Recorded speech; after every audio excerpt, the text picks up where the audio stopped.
Yeah, I'm dumb American, arrogant, throwing fits, ripping shit, tearing it, imperative. Then I'm killing this mic no matter where I live. These derelict rappers acting the fool, this embarrassing is flagrant. That's the nature of this entertainment, and we can't even change it. Guilty before arraignment, now the system tainted. But when we speak, they all laugh at us. And y'all wonder why I'm lacking trust. Try to fight a giant with attorneys that can back them up. That's church versus science, both sides start acting up. I'm late on my assignment, hopping up a mile high, climbing, obviously never silent. New alignment, I'm defined, cannot describe it. Used to describe it as the young graffiti artist. Before the beard, I always got carded. At every bar, even though my bar's been the hardest. The scars on my face said I ain't always been the smartest, but I'll show you where my heart is. I said I'll show you where my heart is.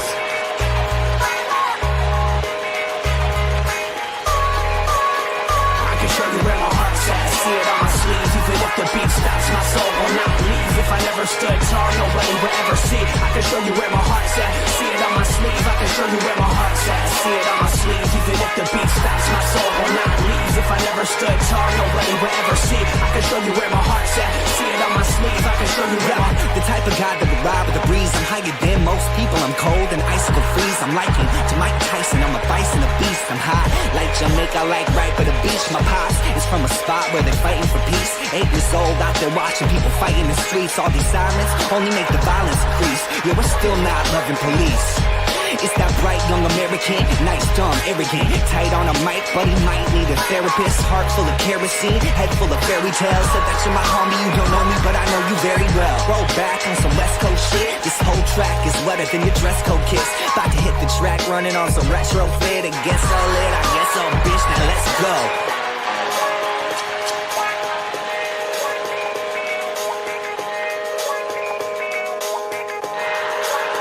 I can show you where my heart's at. See it on my sleeve. Even if the beat stops, my soul will not leave. If I never stood tall, nobody... It's Tuesday, ladies and gentlemen. Those sports nonsense with the fellas. Gentlemen, Pinky, Robert, how we doing this evening? Cheers. It's Tuesday. Oh man, you already know, baby. Skeleton Crew came out yesterday. It's supposed to be amazing. Caleb, I'm trying. He's totally gonna watch it without you, bro. He's totally gonna watch it without you. I already just planned on that being the case. I'm gonna hold out. I'm trying. I'm trying, but Robert, I get it in your pants, bro. I get it. You keep it in your pants. I get it, but I figure if we watch it live together, we can immediately bounce the ideas.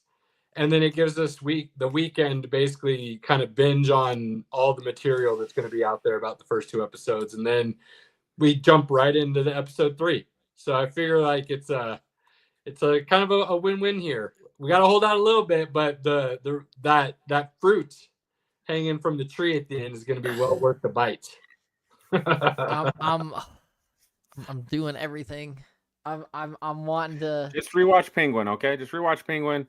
Save it till you hang out, man. And I might show up too. So like, we want to be surprised together. Fair enough. You can do it. You can do it. I promise. It's only 2 more days. Yeah. It's like, man. And tonight's going to be super late when we get done, like 9:30-ish. So like, it's late already.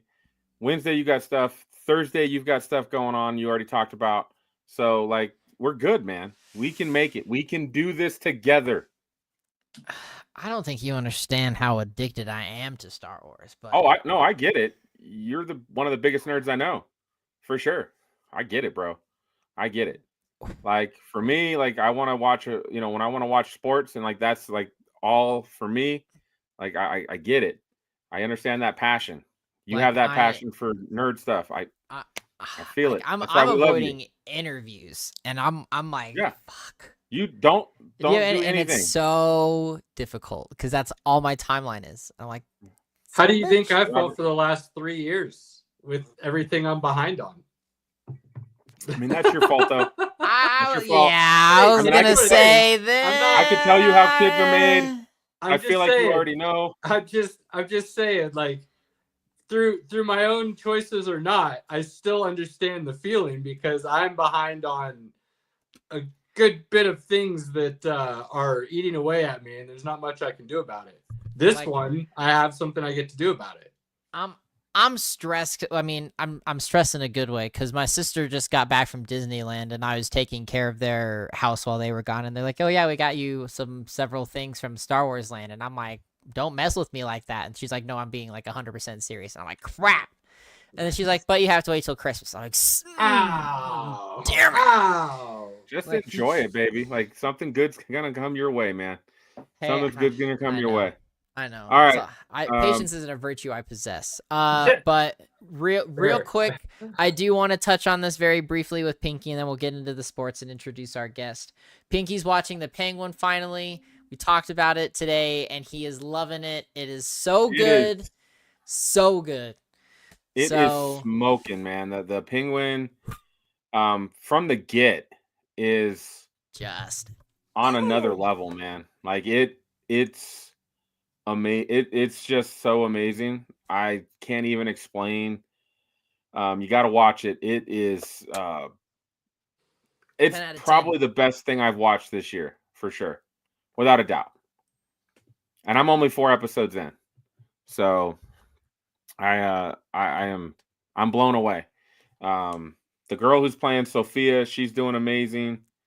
Colin Farrell and all that makeup is just fantastic. And he doesn't really want to do any more Penguin because he doesn't like the 5 hours of time for makeup. But I mean, God, it's so good. He is signed on for 5 scenes and a possible another one. So for Batman Part 2, so we'll see. But he's already coming back. It's been confirmed. They paid him good money. He He was like, I don't know if I want to do this. And they said, there's reasons for it. So Pinky, you gotta, when you get through this, man, there's gonna be some things we're gonna talk about. I'm ready. All right. Well, Robert, why don't you do the honors, man? You know our guest. Oh man, so I first met this awesome gentleman when I first actually got to know Pinky working at USAA. So our guest tonight is a good mutual friend of Pinky and I's. He goes by Tony. And Tony's going to share some good insight this evening. So Tony, welcome to the podcast, my man. Thanks, guys. I appreciate it. Cheers. Nice to meet you, buddy. Cheers, man. I got a fresh bottle of whiskey. It's a Metallica whiskey. There you go. Buddy. Never tried it before, so I haven't tried that one either. I've had Slipknots, and theirs is pretty good. Yeah, nice. But yeah, I haven't tried Metallica's. I'll have to try that before I go see their show next year. Oh, that's gonna be fun. Where's that gonna be? Mile High. Nice. 2 nights. Woo-wee. Friday night and Sunday night. You got a favorite song you're looking forward to? My song is Fade to Black. Oh, I like it. Fade to Black, like they play that and like that opening, I'm like, oh man, it just sends me to a place. I love it. I'm a weird Metallica fan because I actually enjoy the Load album. I love Load. And there's some good stuff on Reload. Totally. But then after that, I'm like, they kind of lost their way. Like whatever, all the new stuff, there's some stuff that I'm like, okay, but like it's pretty much their catalog, Reload and prior. Everything else is like whatever. So I'm an Enter Sandman guy. I like the Injustice for All classics.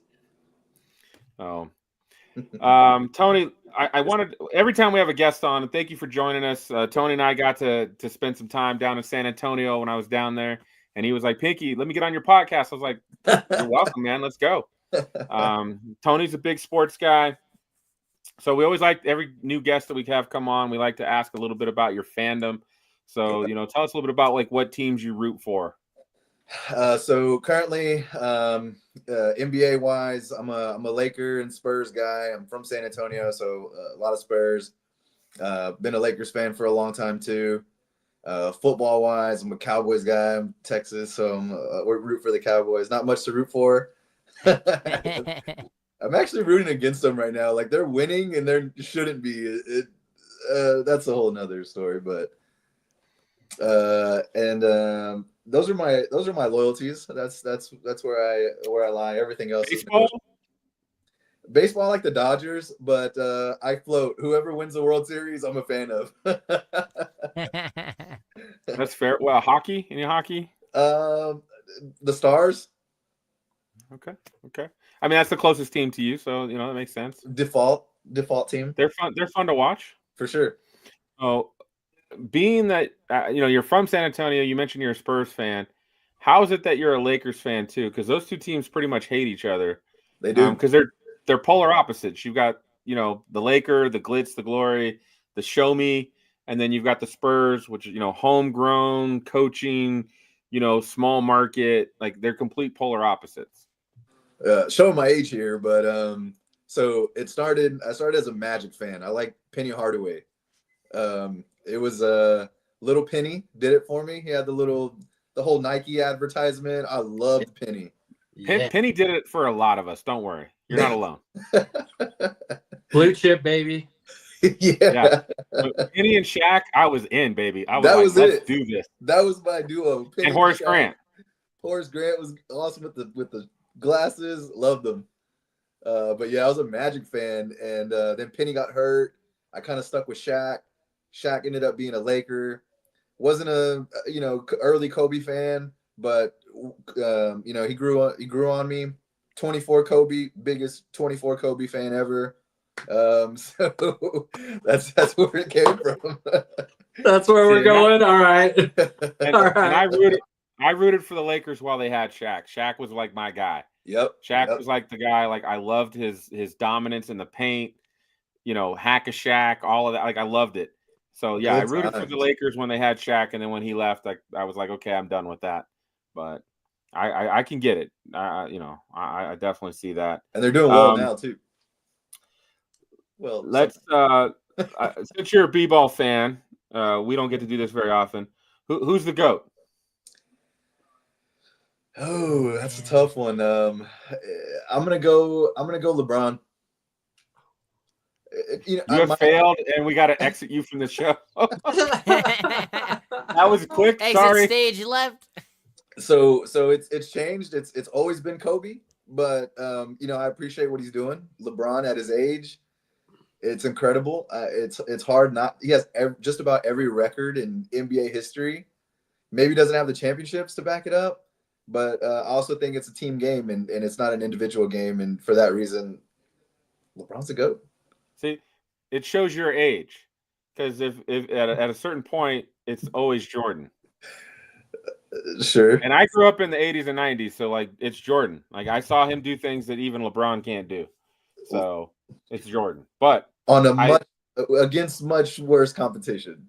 You could say that, but again, LeBron's also 6. Like if Jordan was 6'9", what would he have done against those? Against even today, what would he do? Yeah, most NBA players would tell you that Jordan would average 45 in today's NBA. When you can't touch anybody, you can't even hand check them. 45, easy. So that's neither here nor there. We can always have the conversation, though, right? Definitely. If anybody says LeBron, I don't hate him. I understand. I disagree, but I understand. I have a reason behind it. I'm not just like LeBron, No, I like that. I got a question for you. You're talking about his longevity, what he's still doing at the age of basically 40. If you took just prime for prime, who's prime? Kobe, Magic, Bird, Kareem, Wilt, Jordan, LeBron, anybody. Sounds like those guys are beyond his time. Who's prime of what you know about the game would you take?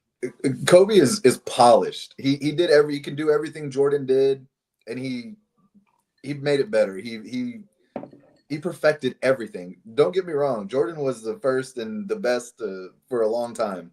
But in my opinion, Kobe just studied the game more. He was more disciplined. I didn't like his leadership. And that's what I appreciate about LeBron is he's got leadership and he leads a team.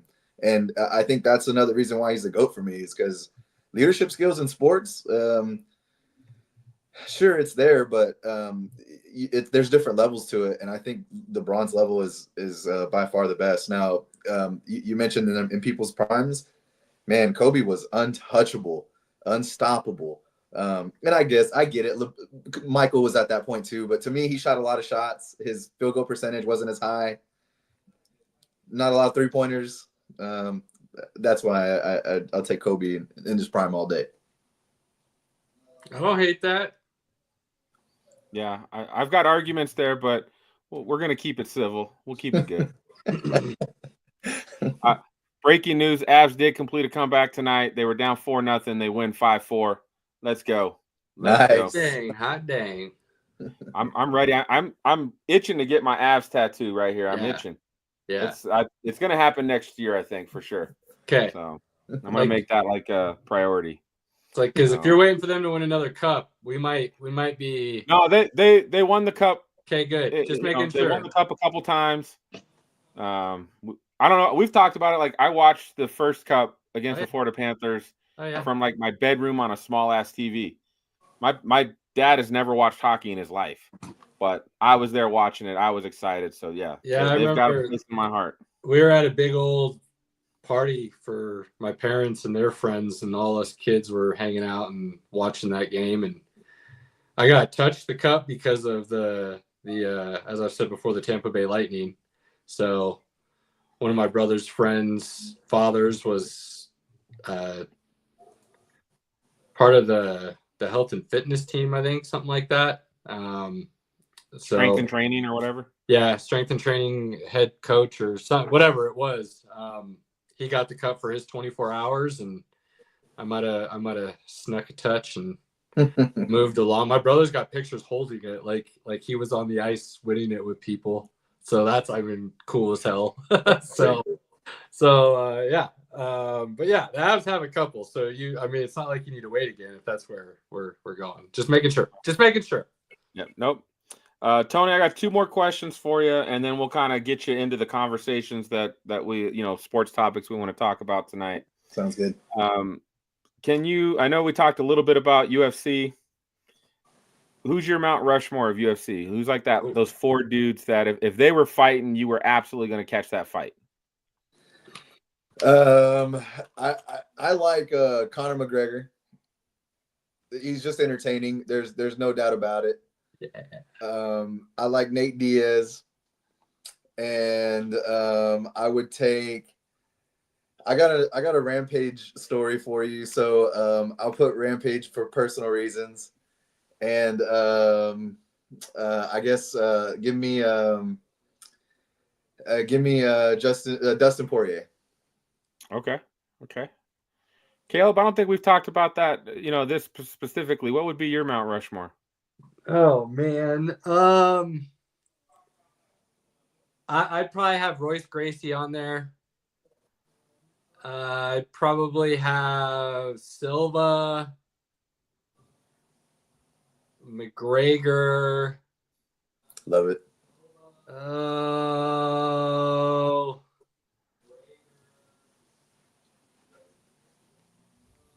I mean, Krokoff was pretty sweet. Jones is pretty sweet.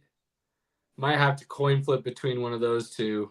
Jones at a heavyweight, just because I like having a heavyweight in that conversation as well. But Krokoff in his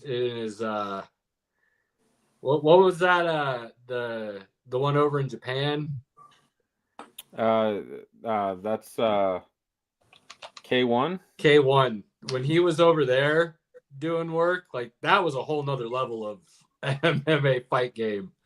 So that was pretty spectacular stuff to watch. So somewhere those 4 or 5. Unfortunately, Krokoff came over when he was kind of on the downside of his career, but he still put up some good fights. But nothing like what he was doing over in the other side of the ocean there. Before he came over. My guy, Spida, Anderson Silva. That's like my guy. Yeah, good one. When he was so nice when me and my wife met him at the Fan Expo and got our pictures, and he signed a magazine for me, and just a funny guy. I always loved watching his fights. I really enjoyed. I always liked. This one's weird. Heavyweight, Brock Lesnar. I just wanted to see what he was gonna do. Like greatness wise, again, I'm just saying, like, there's a fighter I wanted to watch, and I'm going to tune in. Agreed. Brock Lesnar was one of them. His name popped into my head for sure, because his fights you always did want to see. George St. Pierre, Don't. And his hate fights weren't that. always like the best, but he would always change his style to the opponent he was fighting, and he would just be better at whatever it was that guy. If that guy was a wrestler, he was a better wrestler that night. He did that a lot, didn't he? If he was a striker, he was a better striker that night. Like it was crazy how he could be a chameleon of fighting, whatever style he needed to match. And then, man, before Adesanya got the title, it was Adesanya, man. And then once Adesanya got the title and he started protecting the title versus actually just fighting, he kind of lost it. But like prime Adesanya, when he was coming up, that guy was lightning fast. He was the closest thing to the Spider that I've seen. So that was my other guy. Fair. Robert, you're just getting in. I don't know if you have a couple guys that you really enjoy. The three that I enjoyed that I have watched would be Conor McGregor. I do enjoy Patty the Baddie. He's great to watch. The new guy, I like Patty. So I really enjoy him, and I like what he does outside of the octagon as well. I love him talking shit. I love it. No, I've got mad respect for him. And then I really don't have two others at the moment. I haven't. It's okay. You're new. You're new to it. I haven't got quite into that where I'm like, okay, these are the guys I'm getting excited for. So we'll see. I'm 20 years deep in this game, so like, you're still a baby in the fight game. That is correct. And that's okay. Nothing wrong with that. Tony, let me ask last question for you.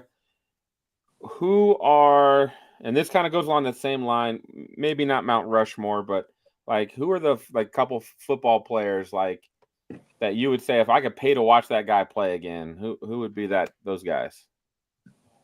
As a Cowboys fan, Dion is my favorite player of all time. Prime time.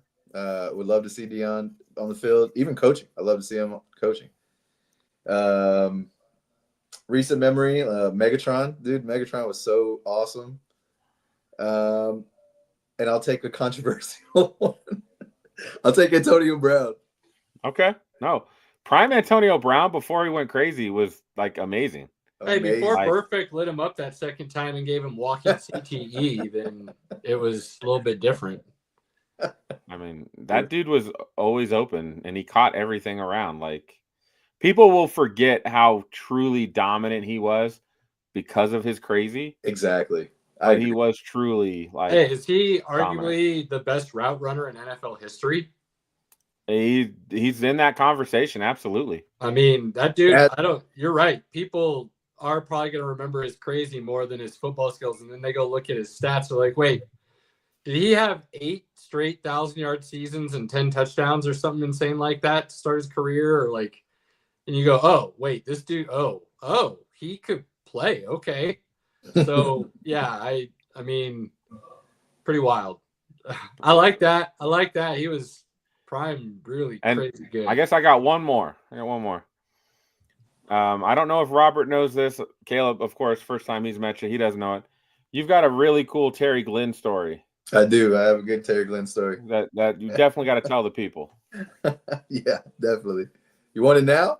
Yeah, man. Tell the people. Or do I need to let you get a couple more drinks in right first? now? Like we do that right now? Right now? We could get a couple more drinks in you first and get you to tell it right. That's cool. Like whatever. Yeah. Let's do that. Okay. All right. We'll let you warm up a little bit. All right, Caleb, what do we got? I mean, we can talk a little basketball if you guys want to, or we could just jump into college football and the NFL tonight and kind of go heavy football.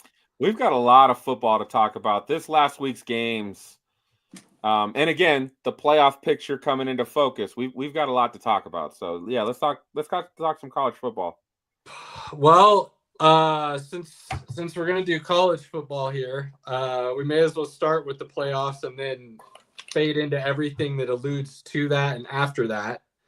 So with that being said, it was announced this evening that the top 12 for the college football playoffs right now, Oregon 1, Texas 2, Penn State 3, Notre Dame 4, Georgia 5, Ohio State 6, Tennessee 7, SMU 8, Indiana 9, Boise State 10, Alabama 11, Miami 12, Ole Miss 13, South Carolina 14, Arizona State 15, Iowa State 16.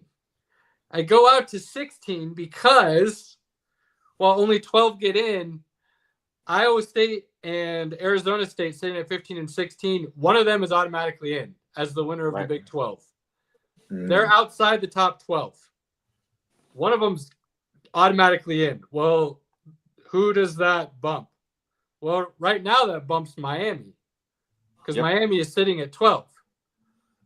Now, it gets Alabama in because they're 11, but Miami, Ole Miss, South Carolina, I feel like they could all have legit arguments as to why they should be ranked over Alabama as that 11 seed. The only way I see Alabama getting bumped at this point is if UNLV beats Boise State, because that could possibly give UNLV the automatic bid is the 5th highest ranked conference champion still out of the Mountain West. Or if Clemson, who ranks at 17, just outside the two Big 12 teams, if Clemson were to beat SMU in the ACC championship, I would still have SMU in if they lost to Clemson because they're already ranked inside the top 12. And if Boise State somehow lost, they're already also ranked inside the top 12. So I don't think losing in your conference championship, if you're already ranked inside the top 12 now, should bump you from being outside of the playoff picture. I think it should bump somebody who's in but is not in their conference championship. And it should bump those teams out if there's an automatic bid that gets in that wasn't expected. So how are you guys feeling about that? What do you think?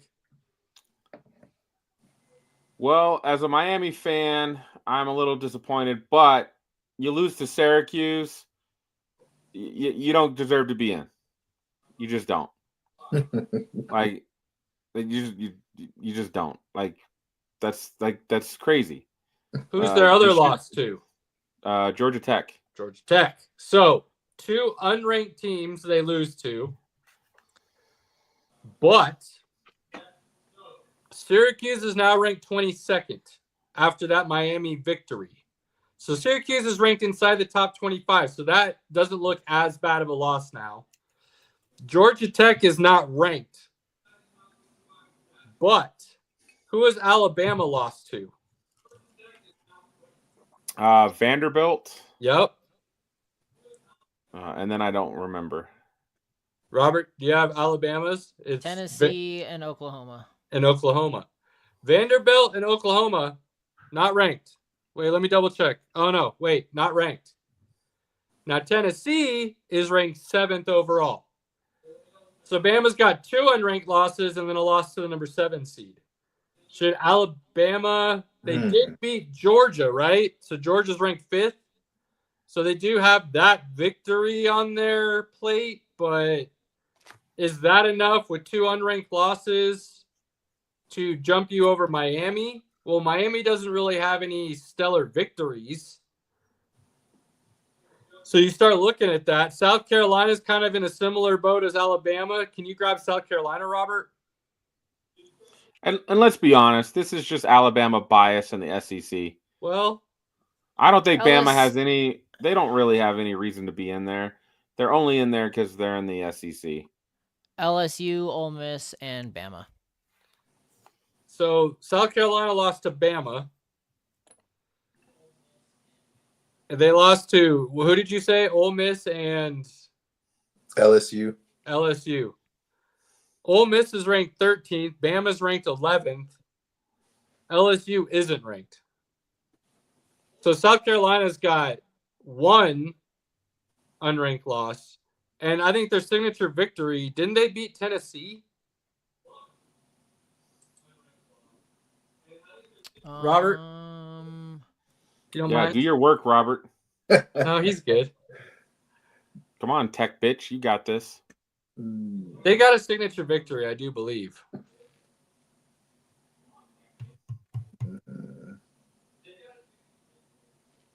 So Tennessee Awkward lost to silence. Arkansas and Georgia. Okay, go. Who'd South Carolina beat? Give me some victories. So South Carolina, they beat Oklahoma, A&M, Missouri, Clemson, Wolford, Kentucky, Old Dominion, Sisters of the Poor. Vanderbilt. Like they didn't really. Yeah, do so good. that's, I mean, I guess not necessarily a signature victory that I was thinking of, but you kind of get where I'm going with this. You start looking at these 4 or 5 teams here from Alabama down, and you go, okay, those are kind of all pretty similar. So again, if you lose in your conference championship and you're already in, why would you then get bumped for this team that has 3 losses and didn't play in a conference championship? Hey, Mamba, is that a little bit of racism? I'm feeling a little bit of racism here.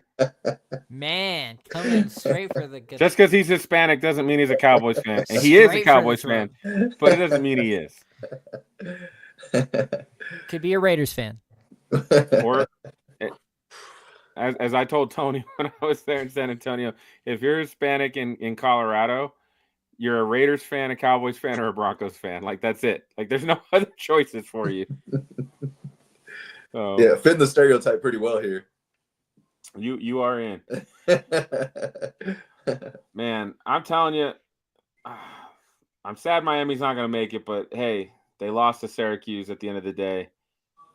Alabama doesn't really deserve to be in, but they're in. I'm just excited we've got finally a chance to see more teams in the playoffs. That's like, we've been pounding the table for that for years. We finally got it. There's still some argument, which is why I think you might see this expand to like 16, but I still think it's pretty fair at 12. I think it's really fair at 12. It's just going to be, I think I keep saying this, I think what you really need to do is you don't do preseason rankings. You don't do conferences as far as the automatic bids. And you literally rank the teams with the very first college football playoff ranking. And that's your first top 25. The AP poll, nothing else matters. They still want to do it, fine, but don't care about it. It doesn't go into effect anymore. It doesn't have anything to do with the playoff rankings anymore.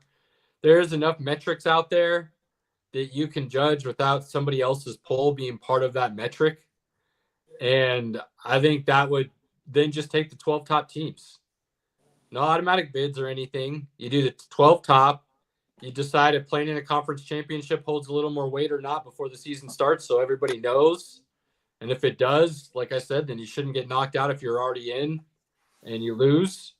But I think that, to me, would be the best way to see it moving forward, because then you get rid of whatever those biased people would believe are, because you're really looking at the strength of schedule, the point differentials, the offensive and defensive rankings of these teams and things of that nature, instead of a preseason poll where if you lose once to unranked and you're kind of in the middle, you may never get back up. If you are the top team and you lose to, a middle of the road team, you stay in the top 3 sometimes and you don't really fall. It'd remove a lot of that. And I think you'd see a truer 12-team playoff. Absolutely. It's kind of a hot mess right now. It's better than what it was. And boys, I'll tell you, and Caleb, you know this, I don't get hyped up for a lot of college football games. I'm pretty hyped up for Oregon and Penn State. Like, I'm excited for that game. And I like Oregon. I've always liked Oregon. I like their stadium. Their atmosphere looks great. I love their jerseys. Nike does a great job with their jerseys, obviously. They've got that Nike money. But they're a fun team to watch. I'm rooting for them. So I'm excited. That's going to be a good game for sure. So, this coming weekend, you got championship weekend. And between all the different championship games, it's going to be crazy. Ohio State losing to Michigan last week was absurd. Insane. Just absolutely absurd. The fact that Kyle McCord then went out with Syracuse and upset Miami after being shunned at Ohio State. He leads the nation in passing yards. Were you aware of that? Wow. Playing at Syracuse. And Will Howard is in, middle of the road in a lot of the QB stats, playing at Ohio State with all those weapons. It makes you wonder, would that offense been even more dangerous this year if they had rolled with Kyle McCord for year 2 rather than trying to force him out the back door and then it all becoming public? You got to wonder a little bit. So Oregon is interesting because they beat Ohio State. They've had some close games here and there, but they keep finding ways to win. They've got a top 10 defense, a top 10 offense. They're a really good football team. Ohio State has weapons all over the place, but they can't seem to put it together for a full 60. Penn State hasn't quite played anybody, and when they did, they lost, similar to Indiana. Georgia feels like the Jekyll and Hyde this year. Same with Alabama. Like, they could look what are we going to get good, and then they can look just really, really bad. I don't think there's one dominant team in the college football playoffs that I would just be like, man, they're the heavy favorites. They're going to roll their way through. Like, right now, I kind of look at the 12 teams and I'm like, this kind of feels like anybody can kind of walk in there any given night and really upset some things, for sure. It really does feel that way. We need Boise State to win this weekend and finish and get in. We need to see Ashton Genty against the best in the nation. Agreed. We need to see it. Agreed. That's one of the reasons we were pulling for Colorado to win the Big 12 was because we wanted to see Travis Hunter do it against, the absolute best in the country and see what really happened. I'm pulling for SMU a little bit as well, because I think that death penalty they received was just absolutely ridiculous. I think it's a complete joke how that went down, and the fact that they were the ones that were decided to be punished instead of anybody else, because damn well they weren't the only people doing it. Mm-hmm. Somebody had to be made example of. And do it SMU, to the new kid on the block who's trying to jump up with the big boys, right? That's what happened. That's exactly what happened. All the big dog schools were like, yeah, punish those guys. Leave us alone. Punish them. We're going to keep doing it, but go tell everybody that they were the only ones and you caught them, and then we can go back to business as normal. Yeah, it was a joke. But I'd love to see them. That's before you were born, Tony, so, don't worry about it. I've seen the Netflix or the YouTube on it. Good. There's a great 30 for 30 on it, actually. That's what it was. It was 30 for 30. But seeing them, I believe, if I'm correct, they told the ACC, hey, we're not going to take any TV money for the first couple of years or something like that. We just want to be in the conference that allows us an opportunity to play with the big dogs. First year in the ACC, they're looking at possibly winning the conference. Badass. So I love that. The Genty story is awesome.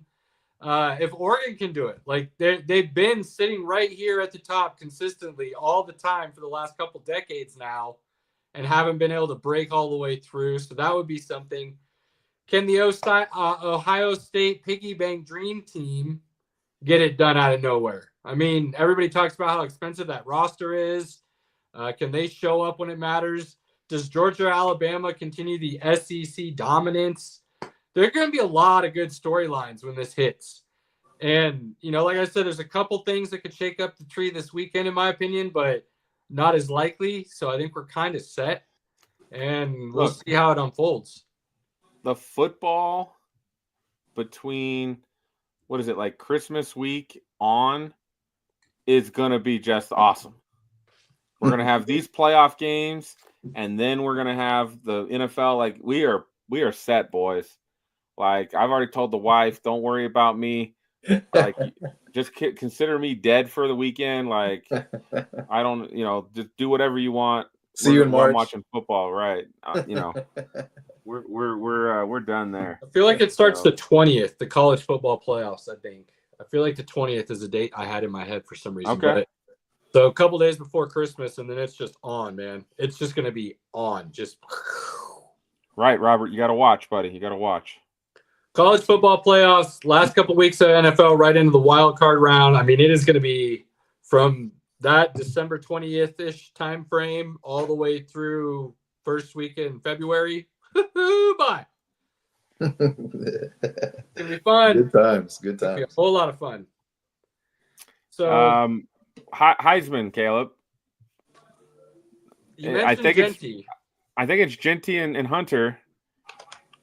I think Hunter still got my vote. There's a lot of Genty guys out there, and I feel like they're just still hating on Dion in Colorado. They're not giving Hunter his due. And I just go back to, like, Charles Woodson stealing Peyton Manning's Heisman. Like, that was Peyton Manning's Heisman, but Charles Woodson that year did things that we hadn't really seen before. He had a couple Heisman moments, and those stick out to people really big, especially back then when it's front page of the sports section of the newspaper that everybody's getting on Sunday morning. Compared to now where it's, here's your 30-second clip, you get 15 minutes of fame, and the next highlight comes out.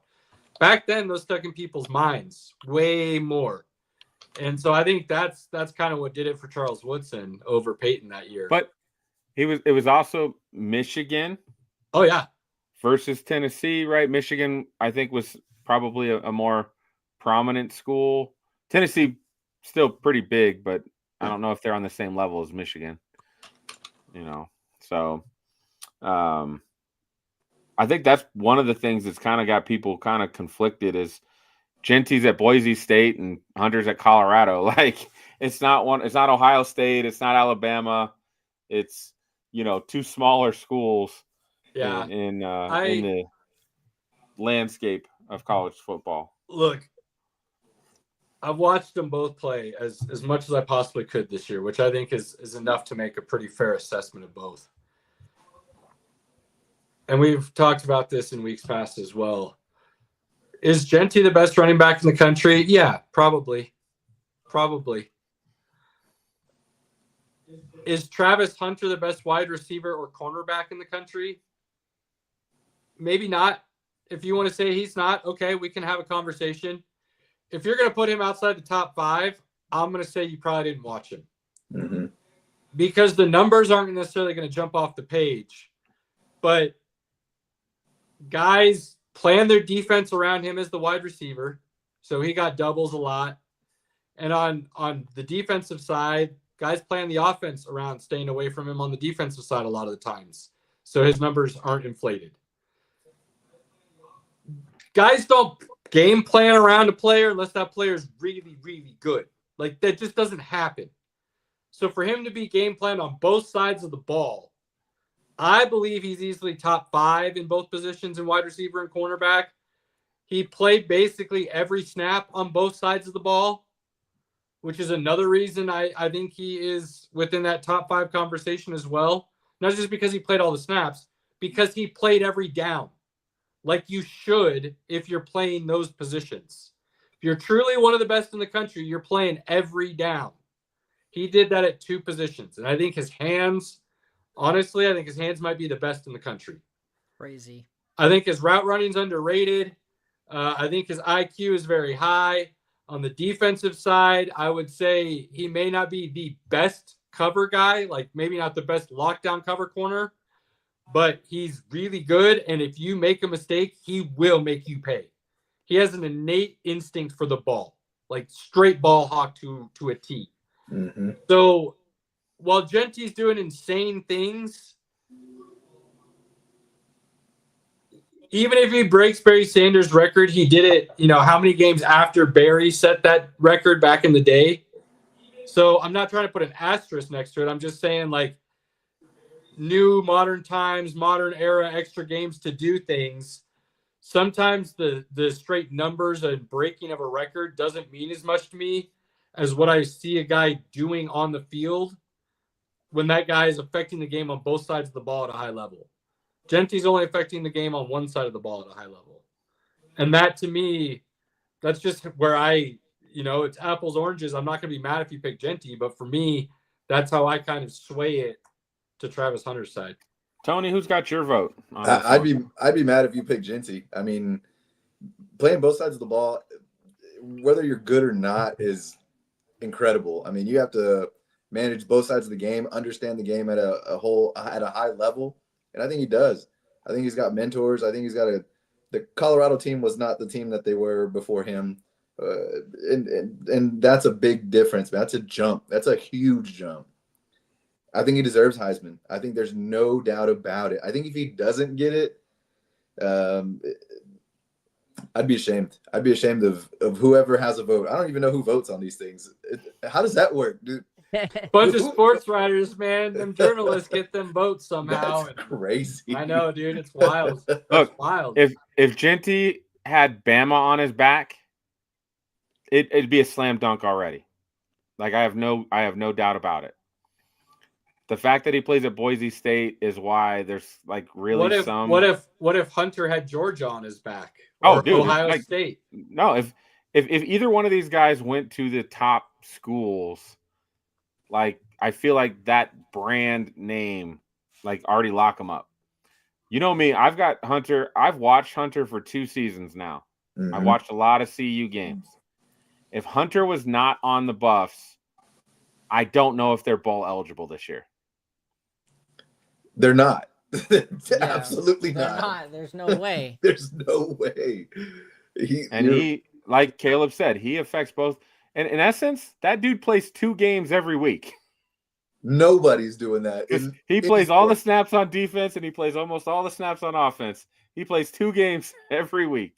And I feel like, well, they used to do that all the time. Like back in the 60s and earlier, they used to do it all the time. I'm like, yeah, so before the modern era of football. Cool. So we're talking about a completely different game that is played in a wildly different sense. And I think we've different rules. This is kind of like when Shohei was pitching and batting at the same time, something we've never really seen before in the modern era. Like, how can you not give that dude MVP, right? Hunter, like, again, short of Genty breaking all of Barry Sanders' records, I just don't see how you give him the Heisman over a guy who is arguably, I think he's definitely a top 5 corner and a top 5 wide receiver, like without a doubt. He's both. Let's talk about this. Let's say he's not top 5. Let's say he's top 10, which is where PFF has had him graded pretty much all season. He's been inside the top 10 all season through PFF on both sides of the ball, roughly. Let's say he's top 10. The Heisman is supposed to go to what every year? The best college football player. And they've been pretty consistent with that. It hasn't always gone to the best player on the best team. It's gone to the best college football player. If a dude is literally ranked inside the top 10 in 2 different positions, playing every snap for his team at 2 different positions, how can you tell me that a running back playing only one side of the ball, while arguably the best running back in the country, how is that the best player in college football? Like that I think is where like I have a hard time accepting. And what's crazy is any other year, Genty probably runs away with this. Yep. Based on what he's doing. But what Travis Hunter's doing is insanely special and unique, and we've never seen it before. And we may not see it again. I agree. I love that. So absolutely. That's Genty just came up the wrong year to try to make his history. Unfortunately, there's a slightly better story, a slightly better history being made in my mind. And while what you did is amazing, you got trumped.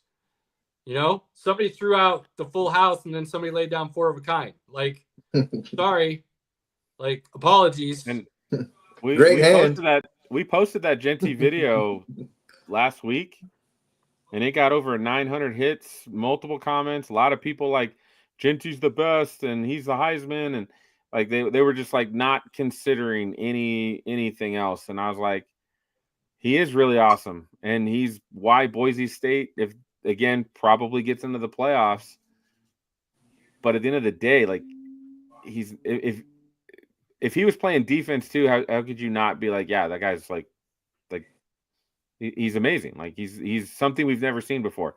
That's what Hunter is doing. Who's getting drafted? I think first? Caleb said it best. What's that?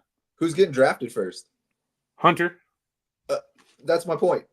Most likely, Absolutely. depending on who has the first pick, it's going to be Hunter or Shador is what it looks like right now. Well, yeah, Shador will get drafted before. He's a quarterback, but you could make the case. It depends on who has the first pick. It's very close. There's a lot of movement right now. Hunter would be going first because I think the Jags have the first pick, so Hunter would go first. But if the Jags or the Patriots get the first pick, it's Hunter. Yeah. Other teams, or again, you could see that team trade out, maybe, or you could see him go Cam Ward, possibly. But it does sound like the teams kind of up the top right now would prefer Shador over Ward at this moment. So what you're not doing is taking a running back that early. No, you're not. I mean, what Saquon went 2 to the Giants. I think that's the highest. Zeke went 4. Hey Clayton, what's up, my man? So you think about who's going to have one of the top picks. It's not a team like if it was Dallas before they decided to go on this slight little winning streak, and we'll eventually talk about that. But, oh my god! But like if it's somebody like that, you could see them like if they had the second overall pick, maybe taking Genty.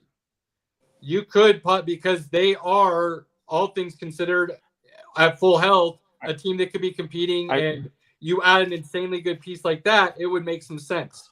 But if you're the Cleveland Browns, if you're the New York Giants, if you're, some of these other teams, you're like, yeah, it's probably not. I don't. Now, one team I will throw out there that's interesting, and we can then finish our college talk a little bit, but Carolina Panthers, depending on where they sit, taking Genty wouldn't be an awful decision for them.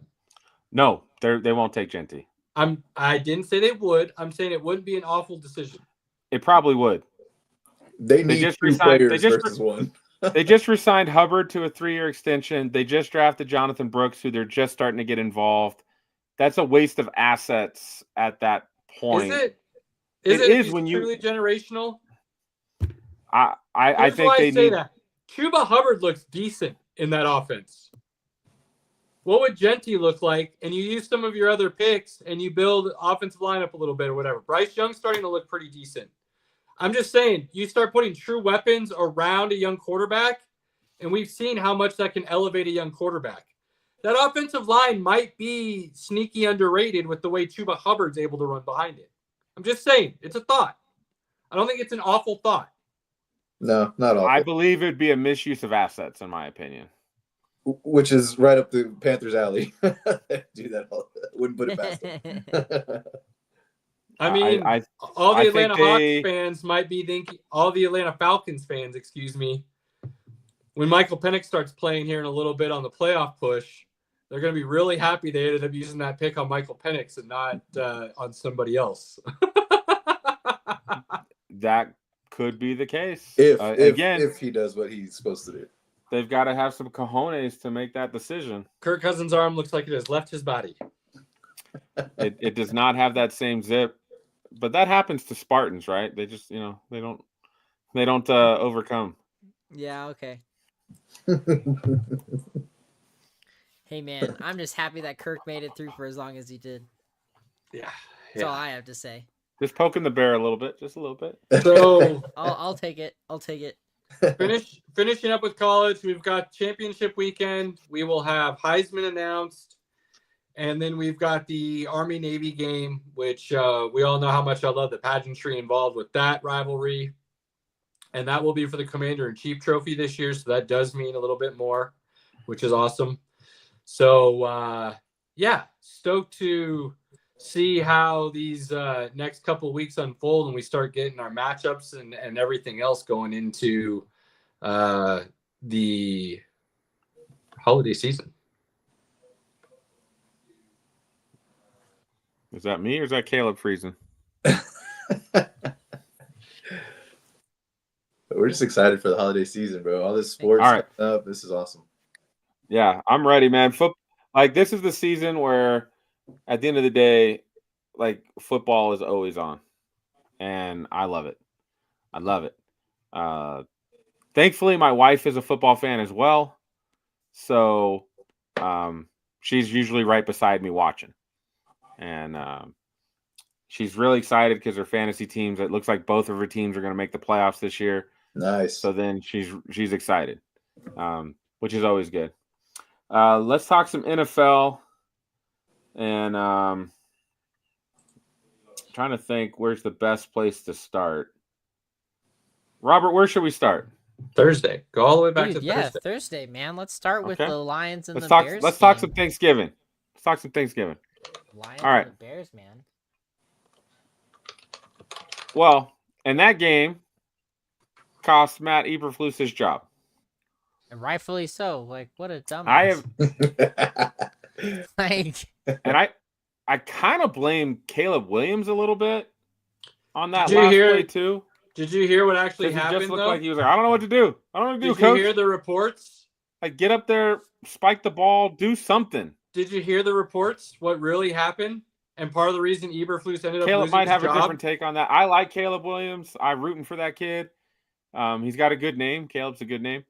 And he's got talent. The Bears haven't really helped him out a lot. So I did not see the report, Caleb, so enlighten us. So basically what was happening and why you saw 20 seconds burn off before anything happened is because he was waiting for the play call to come in. That might Because my the internet might be coaching- sucking. Hold on, let me drop out. All right, you do that. Waiting on the play call because the coaching staff couldn't make up their minds on what they wanted to do. Wow. So the 20 seconds you see burn where he looks like he doesn't know what he's doing is him with somebody in his helmet talking away and not making decisions. And then by the time, as the story kind of goes that I heard, by the time they finally get to the line, he realizes how much time is left. And that's why you see him changing the play call, because he realizes they're only going to have a chance to get one more play off and try to call something that would get them to the end zone, which wasn't what was coming in. So if true, it makes a lot more sense why Eberflus was let go immediately after that. Basically, it also makes a lot more sense why Caleb Williams looked completely lost when he hasn't looked that out of it all season, even in his worst moments.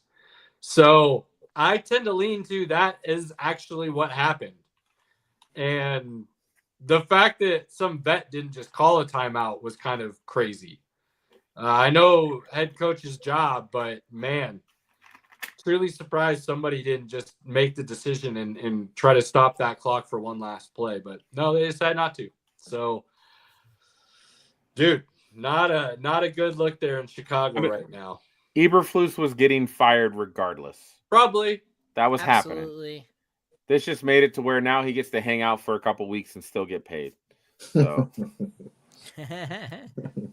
but again, this shows you that Chicago is not far off. If they competed with the Lions, they made it really hard for the Lions all day. They were right there. They kicked that field goal, it's tie game. We go to overtime, right? Mhm. So it was within their grasp. And they had that same issue last week when they had a blocked field goal. They had the batched Hail Mary against Washington. If they win those two games, win this game, they're in the playoffs, basically. Like, They're a couple of games away from being 8-4 rather than, what are they, 4-8? 4-8, yeah. So, you know. But are we not blaming Caleb Williams for anything? So I'm not gonna leave him without blame, but if you truly watch him play and go back and look at his stats and stuff, while the rookie of the year conversation right now has only been between Daniels and Nix, Caleb Williams' numbers are just as good as both of them, really. And he's been playing with what many would consider to be a giant mess in Chicago. I agree. So while he has some blame for sure, he probably has the best skill players of anybody in that conversation. I'm not saying he doesn't. But again, you know, when your offensive play callers are inept and guys don't want to be out there and they don't want to play for the guys supposedly leading them, and it can make things really bad. We all know that. So everybody's working with different struggles right now. But if Caleb Williams keeps playing this way, don't be surprised if his name starts getting mentioned in that conversation. But because the other two guys are fighting for playoff spots with their teams, and his team's going to be out of playoff contention, I don't think he would win it. But his numbers, I think by the end of the season, are going to be very comparable to both of theirs. It's a 3-man race right now. Brock Bowers. Brock Bowers would get my vote right now just because, again, he's doing something historical that we've never seen from a tight end. He's going to break most of the records. I don't know if does Laporta have the tight end record? For touchdowns, I think. I think he's got the touchdown record. Mike Ditka has the yards record. But this is all his rookies, right? This isn't right. He's not rookie record. That's my thing. Like, okay, cool. He's setting some rookie records for tight ends, but they're not even historically great rookie receiving records. They're just tight end records. And the other thing is what he's doing isn't putting his team in the playoffs. I agree. I hate that it's become this way, but quarterback is such an important position in the sport. And we've all seen what happens if you don't have a good one, that it is the most valuable player on the team. It's just the inherent beast of what's been created in modern NFL. So the fact that two rookie quarterbacks have their teams in the playoffs, it's hard for me to say Bowers should be ranked over either one of them because what they're doing, they are being asked to do more as rookies than what Bowers is as a tight end. I'm glad you brought playoffs up, Caleb. Because let me ask this question of you. If the numbers are similar, which it looks like by the end of the year, it should be pretty close. Bo Nix and Jaden Daniels, numbers should be pretty close. If the Commanders miss the playoffs, which they are very capable to do based on their remaining schedule, and the Broncos make the playoffs, is Bo Nix the Rookie of the Year because of that? Is that what gives him the stamp of Rookie of the Year? Good question. I would say so. No. I disagree. I would not. Because you're using that as a reason Brock Bowers isn't in that conversation, most likely. I wouldn't say it's an end-all, be-all, but what I am saying is Brock Bowers isn't affecting the Raiders to be in playoff contention. The other two are. If you're starting to split hairs to decide who should be in the awards, I'm trying to show you where my hairs are being split. They play at what I consider to be a more so again, numbers position. Numbers exactly the same. Jaden misses, Bo Nix makes it. Bo Nix not Rookie of the Year? It would be part of the coin flip, if you will, for me. I would have to see, how did Jaden and Washington not get in? Was it him not playing great down the stretch? Was it him playing great and Robert, pull up that schedule? Abandon him. Same with Bo Nix. Like, let's be honest. He did enough to make sure they won last night, but he's not the reason they won last night. So if he just does enough to not lose it for him, but he doesn't win it for him to get him into the playoffs, there's a lot of factors that go into this at the end of the day. You know what I'm saying? And it is splitting hairs, and it would be a coin flip kind of idea if you're talking similar numbers. I don't think just sheerly getting into the playoffs would be a deciding factor for me. It would help. Don't get me wrong. It would definitely go in the positive column with the check mark. But for me, it wouldn't be the sole deciding factor. Robert, what's the Commanders' remaining schedule? They have a bye week, then they play the Saints, then the Eagles, then the Falcons, then the Cowboys. 3-1. They should be right there. Saints. You said Eagles. Eagles, Falcons, Cowboys. Man, yeah. He should play well in all of the. And again, I've noticed when Brian Robinson runs well, Jaden plays well. Usually they coincide. Usually and that's true again, of a lot of quarterbacks. When you have a good running back and a good running game, it makes it easy for you. And he takes advantage. Jaden had a great game this weekend. We'll talk about that. But I'm excited that this is at least a fun conversation to have. Oh yeah. Some years it's kind of a runaway. And I think this year we have a conversation, which I enjoy. And I enjoy that Bo Nix is at least in the conversation, win or lose. Like, he's in the conversation. I think it's funny that you hear all these people talking about all his great qualities and his arm and his decision making, and I'm like, you were all the same people talking about how that was a giant reach in the draft. Well, Nothing not everyone. changed. There's still a couple media guys that are holding on to that really bad take to begin the season. They're still holding on to it. Like, come on, man. Like, as a rookie, he's playing really great ball. As a veteran, middle-of-the-road quarterback in the NFL, he's playing really good ball. So it's not just he's playing good ball for a rookie. He's playing good ball for your average NFL quarterback who's been in the league 10 years. You know who was giving him a lot of flowers today? Who? Tom Brady. Oh, well. Tom Brady was like, if a coach is allowing a rookie quarterback to throw on 3rd and 12 from your 7-yard line, he trusts that guy. Yeah.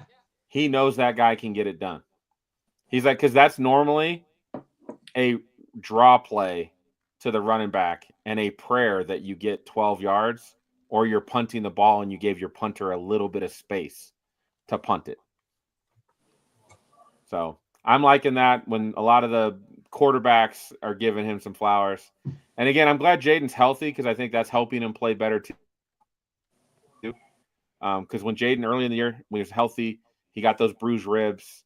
Their running game wasn't as good, and he struggled for a couple weeks. Now he's healthy again. This is going to be awesome down the stretch. I'm excited.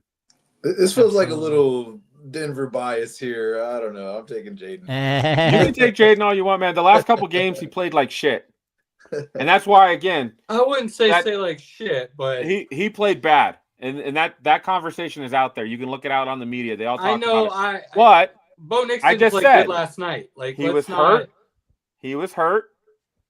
Bo played pretty damn good last night. He did. The first pick is on the defender, hits the ball, tips it up. That's not on Bo. I'm just saying, 1 touchdown, 2 interceptions. But they ran the ball for 2 touchdowns. So, again, that's like they ran it in. There, I'm just saying, like, let's not act like Bo Nix has been playing out of his mind. Remember, that's red zone efficiency, right?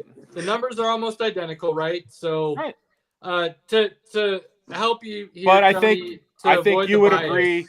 I think you would agree. You would take Washington's skill players versus Denver's skill players, right? You take Terry McLaurin, Zach Ertz, you take Brian Robinson and Austin Eckler over Denver's skill players, would you not? I would give a slight edge to what Washington has, yes. Mm-hmm. I don't think it's as big as a gap as people want to make it believe, because I maintain that I thought Cortland Sutton was a 1. He might not be your normal looking per se 1 in today's NFL, but I still think he's a 1 talent-wise, and I've said that. There's numbers to back you up, Caleb. So who are the top 2 wide receivers in the last since week 8? Cortland Sutton. He's number 2. Okay. He's number 2 since week 8. Who's number 1? Jamar Chase. You should know this one because he had a really big game last night, which is why he's number 1. Oh, Jerry Jeudy. Jerry Jeudy is number 1 since week 8, since Jameis Winston got into the lineup. Look, that's part of the reason why I had said you could move on from Cortland Sutton, because I thought you could get a decent haul for him, because I do think he's a number 1 talent. And for many reasons, I can back off of that take and be happy with it either way. But, Tony, I was going to let you know, as far as the bias goes, I do think Bo Nix took a slight edge after 2 week ago's games. I think it's still pretty much dead even. Nix has a slight edge after this week's games. But I did, unlike these other 2 here, say I can easily see Washington winning the East, and I could see them making the playoffs. I don't see them winning the East, but preseason you did. Preseason you did say that. I didn't say it would happen. I'm just saying I could see a scenario where that goes down, and it would not surprise me. And so a lot of that had to do with how much I thought, Jaden Daniels could ball out as a rookie with Cliff Kingsbury. I actually like Dan Quinn as a head coach. I thought he got a little bit of a bad rap at Atlanta, and thought he is a little bit better than people gave him credit for. So there's a lot I liked about Washington. So the bias for me doesn't come as a Broncos fan right now. It just comes from what I'm seeing each guy do over the last couple of weeks. And it is week to week. Yeah. So, and you coin flip it right now and it comes up Daniels, I'm not going to be mad at that. I don't think it's that big of a difference to where I'm like, oh my God, it's Knicks. How could you say anything different? It's pretty razor thin in my opinion. Though. Like, I don't know. I don't know. He's just doing some things that we don't see. But again, how epically bad would the Raiders be if they didn't have Brock Bowers? Real bad. Think of that. Good point. Real bad. But here's the deal. Again, he's setting rookie records. If he was setting tight end records, I would have a completely different conversation. So would he get those touches if they were? Let's say this. Because he's still got a couple games left. He hits 100 catches, which it's possible. Maybe not quite likely, but it is possible based on his current pace. He hits 11 to 1,200 yards, and he hits over 10 touchdowns as a rookie, which you could also make the case he's the best tight end in the NFL right now. Okay. Not just rookie, but best tight end. Sure. Would that not sway that opinion a little bit? Nope, not even a little bit. Because I'd say, what's their record? 3-14? Cool. I mean, this isn't MVP. This is rookie of the year. Like I know, but that's what I'm saying. I still look at how you affect your team on the field. What did your numbers do to justify wins or losses? Like, you talk about empty stats all the time, Pinky, and how much you despise of them. And that's all Brock Bowers is doing this season. I don't despise of them, but I did mention that the year you guys thought Dak Prescott was all amazing, a lot of that was because they were down in the fourth quarter and having to make up ground. Tony knows what I'm talking about before he broke his ankle. Like, he was putting up Madden video game numbers that season. He probably throws for 5,000 yards if he doesn't break his ankle. But they were behind all the time in that season. That 7 games, he was on pace for crazy numbers. A lot of those were empty because they were playing from behind. They were trying to play catch up. Right. You know, that is a part of it. And again, from a fantasy football guy, we love that because, again, you know, those garbage time points are great in fantasy football.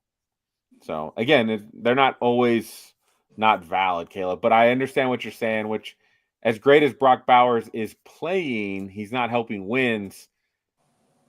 That just means the Raiders would be like, they may not win a game if they didn't have Brock Bowers. Maybe, or is he just getting, honestly, a bunch of empty stats? And I mean, Jacoby Myers is looking good. Trey Tucker, I think. Tucker, yeah. Both. They have both. They have Trey Turner and Trey Tucker. Okay, both looking solid. Amir Abdullah looked good last week. It's like they got to give the ball to somebody. Who's a bad quarterback's best friend? A run game and a tight end. Yep. All right. He's good. Don't get me wrong. And yes, he might be the best tight end in the league already as a rookie, possibly. But when your production doesn't affect the game itself, and I know that's not entirely true, but you understand where I'm going with that. I get you. Let's talk about the game that should have been flexed quickly. And I think they should be able to flex the Cowboys or the Lions if they're really horrible out of Thanksgiving. Who wanted to watch that Cowboys-Giants game? Tradition, baby. Yeah, tradition. Lions and Cowboys have to be on Thanksgiving. Have to. I don't give a shit. I don't care. Like, there were so many years the Lions were so bad they should not have been on Thanksgiving. Don't care. They got to be on. They have to be on because every once again when they did win those games, it was epic and it made the day even better. Secondly, that's why they added the third game, so at least you get one good game on Thanksgiving every year now. So they already solved that problem. Get over it. Move forward. Can't help it. I'm a hater, man. I'm a hater. He wants the Broncos to play on Thanksgiving. They have played on Thanksgiving. They've played a couple, but I just think Broncos I like are fourth or fifth most, something like that on Thanksgiving. I like the rotation, Tony. To have two teams, and again, it just when those teams are bad, like who really want? Like I tell you, like again. People tuned in because it was the Cowboys or because it was Thanksgiving and it's like the only game on during that time slot. But if that game was played when there was other games, nobody's watching that game. Nobody cares about Cowboys Giants right now. Yeah, that's not the point, Pinky. Oh. That's not the point. The point is it's Thanksgiving, and the Lions and the Cowboys play football on Thanksgiving. Yeah, I could care less about either one, right? Well, the Lions, I like the Lions. These- I was gonna say, hold on here, sir. When they're bad, I don't like the Lions. That's These other bandwagon. teams probably don't want to play on Thanksgiving. They're probably very grateful that they don't play on Thanksgiving. Oh, well, Tony, what about that Cowboys game? Trash. We shouldn't have won. So stupid. I'm pissed. We can't even lose right. Like, it just doesn't make any sense at this point. There's no sense in salvaging the rest of the season. I mean, what are you doing? But you guys are in a situation where you're not drafting a quarterback. So you don't need to be in the top 5. It doesn't hurt. Yeah, I'll take it. I'd like to. But you don't need to be in the top 5. It'd be nice to have your choice of offensive lineman or defensive linebacker. I mean, that wouldn't be bad. Look, running back. I think where the Cowboys sit right now, they're drafting Genty. Like where they are right now, Genty's on the board. Like, go ahead and put that Cowboys jersey on him. Put that 21 or whatever number 22 on him, whatever. Or I don't know if Emmitt Smith's number's retired. You really think Jerry would do that? Absolutely. Yeah. After what happened with Zeke, you really think he would do that again? Absolutely. After he watched how horrible his run game was this year, and like again, knowing the running back talent, because we've talked about this, Jerry, for what it's worth, is actually fairly good at the draft board over the years. It seems like. Look, there's some running back talent out there other than Genty. You think he would still take Genty? When they drafted Zeke, they let DeMarco Murray walk. Yeah. Right? So they had an obvious need at running back. They have an obvious need at running back. Like, you can't tell me that our goal is to run the ball and protect Dak so he can throw the ball to CeeDee Lamb and Cooks and all those guys, and we can't run the football. We have Rico Dowdle, a washed-up Zeke, and Deuce Vaughn. But, I mean, I can think of 3 or 4 dudes who I think are better than anybody they've got on their roster right now. And you can get the rest of them all in a second later. You're absolutely true. But I think Jerry is like – Jerry wants to make up for the mistake of not signing Derrick Henry. Which, again, I think we all agree Derrick Henry doesn't have the same season behind that Cowboys O-line that he would have with Baltimore's O-line. Jerry likes his big boys up front, though, and there's some pretty good offensive linemen at the top of the draft, too. That's why I'm like, I don't know. But he also likes playmakers, too. Yeah. And they're hurting for playmakers right now. So I just have a hard time believing they wouldn't be like, you know what, this is the best playmaker we can get.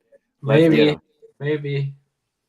And again, that's why the draft is so much fun. That's why there's so much coverage on it. Because it's like, will he, won't he? This makes sense. Again, we both talk about it. You build from the inside out. Cowboys O-line's not great right now. Like, it's not. And that's what's killing them. That's why they can't protect Dak. And then again, they besides, you've got CeeDee Lamb, and then the rest of the guys are kind of at this point. He didn't have a lot of help, and then you didn't protect him well, and then you didn't run the ball well either. He was kind of set up to fail. And when you pay a guy $60 million with nothing around him, you want him to be a Josh Allen, Mahomes, Lamar Jackson. He's not that guy. He's not. He never has been. Never will be. When everything around him is good, Dak's a top 10 quarterback. He is. And you got me. You convinced me of that, Caleb, which doesn't happen often, that you get me off a hill. And but Dak is a guy that needs a lot of those things to be good around him. And they're not at that point at this moment. I can see them going wide receiver. I think they're going offense for sure in this draft. I mean, nothing Jerry does would surprise me. So by no means am I saying, don't take Genty. It wouldn't be a bad pick. Cowboys are in an interesting position because they're going to be, hovering probably around 10-ish, I would say, somewhere in that ballpark. Tony, just know that this loss or this win probably helped the Giants get a quarterback that they need. You helped them out. What a nice guy you guys are. You had it right the first time. This loss. It was a loss.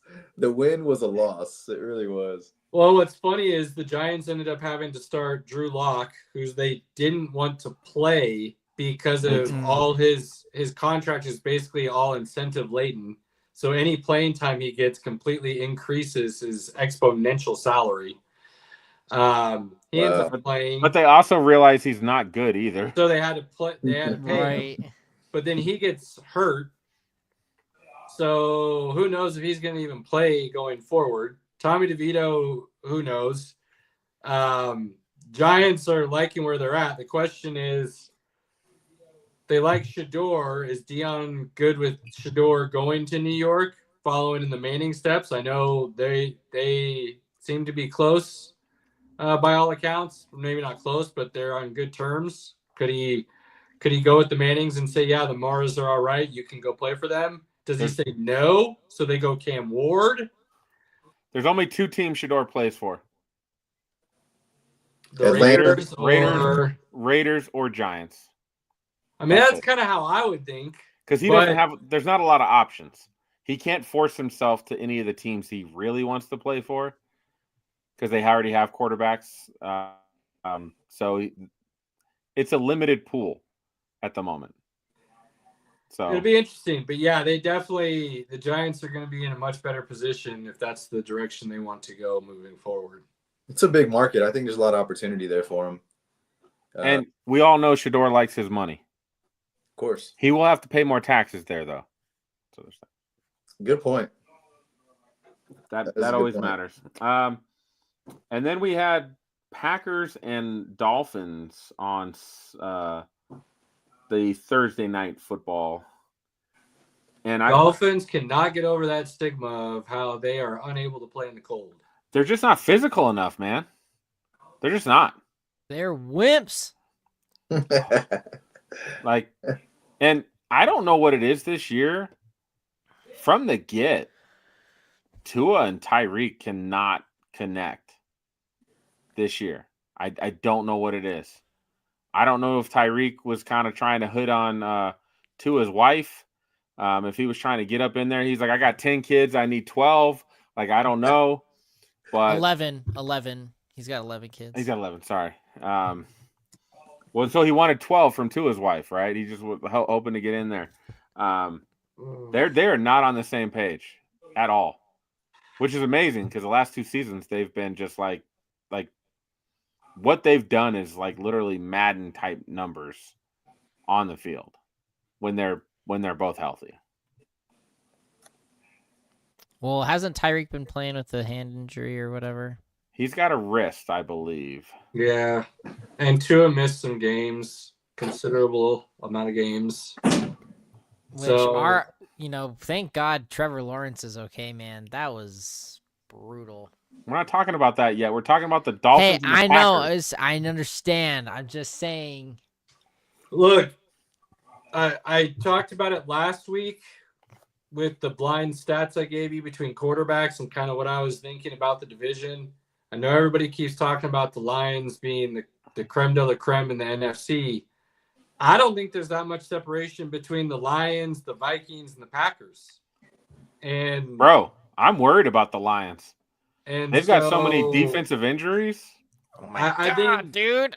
I think so based stressed. on what we saw this weekend from that division, I think the NFC champ is coming out of that division or it's Philadelphia. Yes.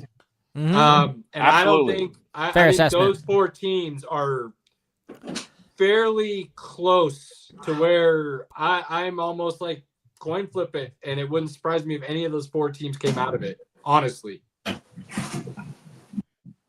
Yeah, those are the best 4 teams. Okay, Tony's back. Those are the best 4 teams easily, and I'm worried for the Lions. I'm rooting for the Lions. I'm rooting for Bills Lions. That's the Super Bowl I want. That's what Super Bowl everybody wants. Because both teams, whoever wins gets their first Super Bowl, and who can hate on that, right? That's a great storyline. Either way we go. Yeah, but talk about just the epic brutalness of whoever loses that Super Bowl. My goodness. So again, it's probably more of an epic if the Buffalo Bills lose that Super Bowl It than is it is the Lions. absolutely, but it's Because still they've already been to brutal either 4. way. Still absolutely brutal either way. Yes, but again, at the end of the Epic day, glory and epic brutality. All in one. would you rather lose in the Super Bowl or would you rather not make it? Right? Yeah. Oh, for sure. Yeah. Because you don't have a chance to win it if you don't make it. So, like, what are you gonna do? You know, the Packers looked good at home in the cold. Look like they're definitely starting to figure it out. Love's playing better. They've got the wide receiver weapons. Jacobs is a beast, and it shows you why they went out and paid him. Is the running? So that great question, Caleb. Is the running position back? Yeah, absolutely. But it's a bit of a luxury position, meaning you better be believing you're going to compete for a championship if you're going to pay a guy high-end money for it. Mm-hmm. In which case, go get him because they're difference makers.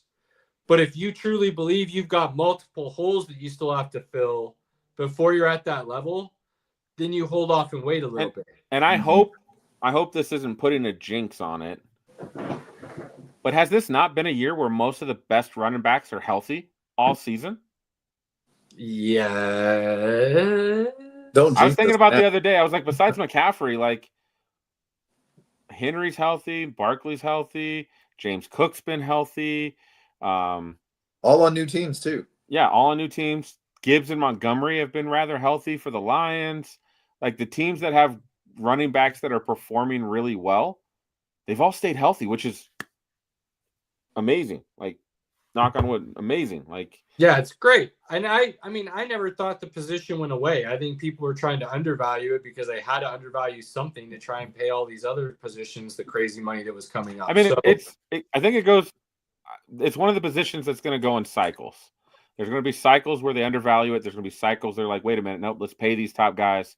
It's just like safeties. A couple of years ago, all the top safeties were getting paid, and now the NFL's back to like, we don't have to pay safeties. We could kind of like go without that. You know, middle linebacker, same thing. Like, do we really got to pay a middle linebacker $15 million when we can get the same production out of a Zach Bond? I mean, or Alex Singleton? As much as it hurts, Joe Burrow is killing Jamar Chase's argument for getting paid because he's the number one wide receiver in the league, and it's not attributing to wins. Joe Burrow's putting up crazy numbers. Well, attributing to wins. So what would be more valuable?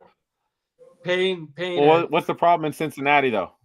The defense is awful, but that's the point. Do you pay? They can't stop anybody. Do you pay your quarterback? Yep, you did already. Do you pay that wide receiver now? Or do you say, our quarterback's really good. We can go get some other receivers that he can do work with. Look what he's doing with the running back that we have right now that nobody thought was a top guy, and he's looking really good. And do we save that money and we go put it towards the defense that's killing us, which is why we're not winning? You start doing that kind of stuff. Look at CeeDee Lamb. Great, you got all that money. How much does that matter right now with Dallas? It doesn't. So you're right in the sense that things kind of have these ebb and flows, but I think it also shows it doesn't matter if you're paying those top guys all this money and they put up all these numbers. If you have holes that are giant holes in other positions on your team, when you can, I mean, as much as I don't necessarily like to say it, do what the Patriots did, do what the Chiefs are doing, and spread that money around a little bit more with your star quarterback, average talent around him at the weapons positions, and a good defense. There is kind of a recipe here. You know, if you're going to pay your quarterback, then you kind of have to go middle of the road average at the skill positions and spend your money in other ways. Mm-hmm. And that's probably a great conversation because everybody builds the roster differently. Right. If you actually look at the Chiefs, they're only paying one dude on defense. Their money is tied up in Mahomes, their O-line, right, and Travis Kelce. And but that's that's what I mean, though. You're paying your star quarterback, then your O-line better be paid. Like, in all honesty. Mm-hmm. And Pinky, you and I talk about this all the time. You build from the, inside out. You build from the trenches out. That's your offensive line, defensive line, and that's how if you can't run the ball and chew up some clock, people can start teeing up on your quarterback and sitting on the routes and stuff, that's easy pickings at that level. It just is.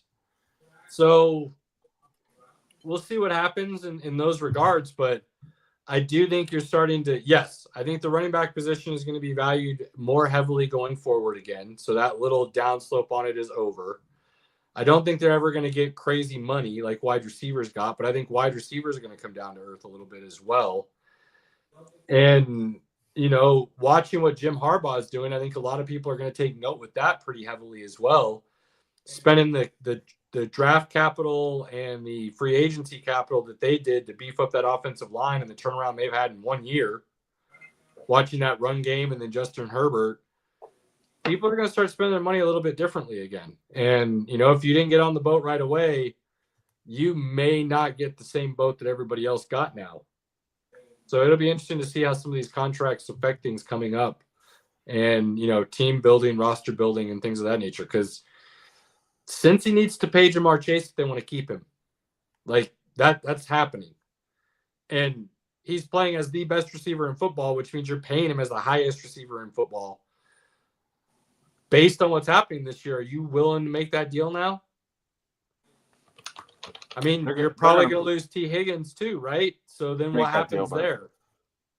It's going to be interesting. It's going to be interesting. Shout out to the big boys getting some love today. We really appreciate them. They don't normally get a lot of shine, but it goes a long way. It does. It really does.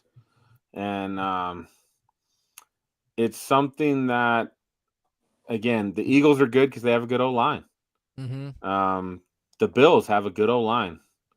Kansas City's inside is good. Their tackles are bad right now, but their interior O-line is really good. As a whole, the Broncos O-line is pretty good, which is probably why they're 8-5. I mean, you take any of the playoff teams right now, Packers O-line's usually pretty good. Yep. And they spend draft capital there. Again, it's part of how you build that team inside out. One of the reasons the Bears are failing right now is because they didn't spend the capital required on their offensive line. We all love Rome Odunze, but would Keenan Allen and DJ Moore be that more productive if Caleb Williams had more than 2 seconds to throw the ball? If he had 2.5 seconds to throw the ball, would they not be putting up pretty damn good numbers? They probably would. That's a good point. That really is a good point. It's decision making. Oh. During the draft. It's when you build a roster, and I think Caleb does a really good job. I don't give him a lot of credit. He does a really good job of kind of talking luxury. There's positions that are kind of a luxury for you, which is great when you have the pieces in place to be able to draft a luxury item or go in free agency and pick up a luxury item, right? If you don't have those pieces, you shouldn't be drafting a luxury item. You shouldn't be paying a luxury item unless you have those pieces in place. That's a Jerry Jones move. Kudos to you, Caleb. Cheers, bro. So, all right. Friday's game was more Chiefs entertaining than we Raiders. thought it would be. Yeah, it was. Um,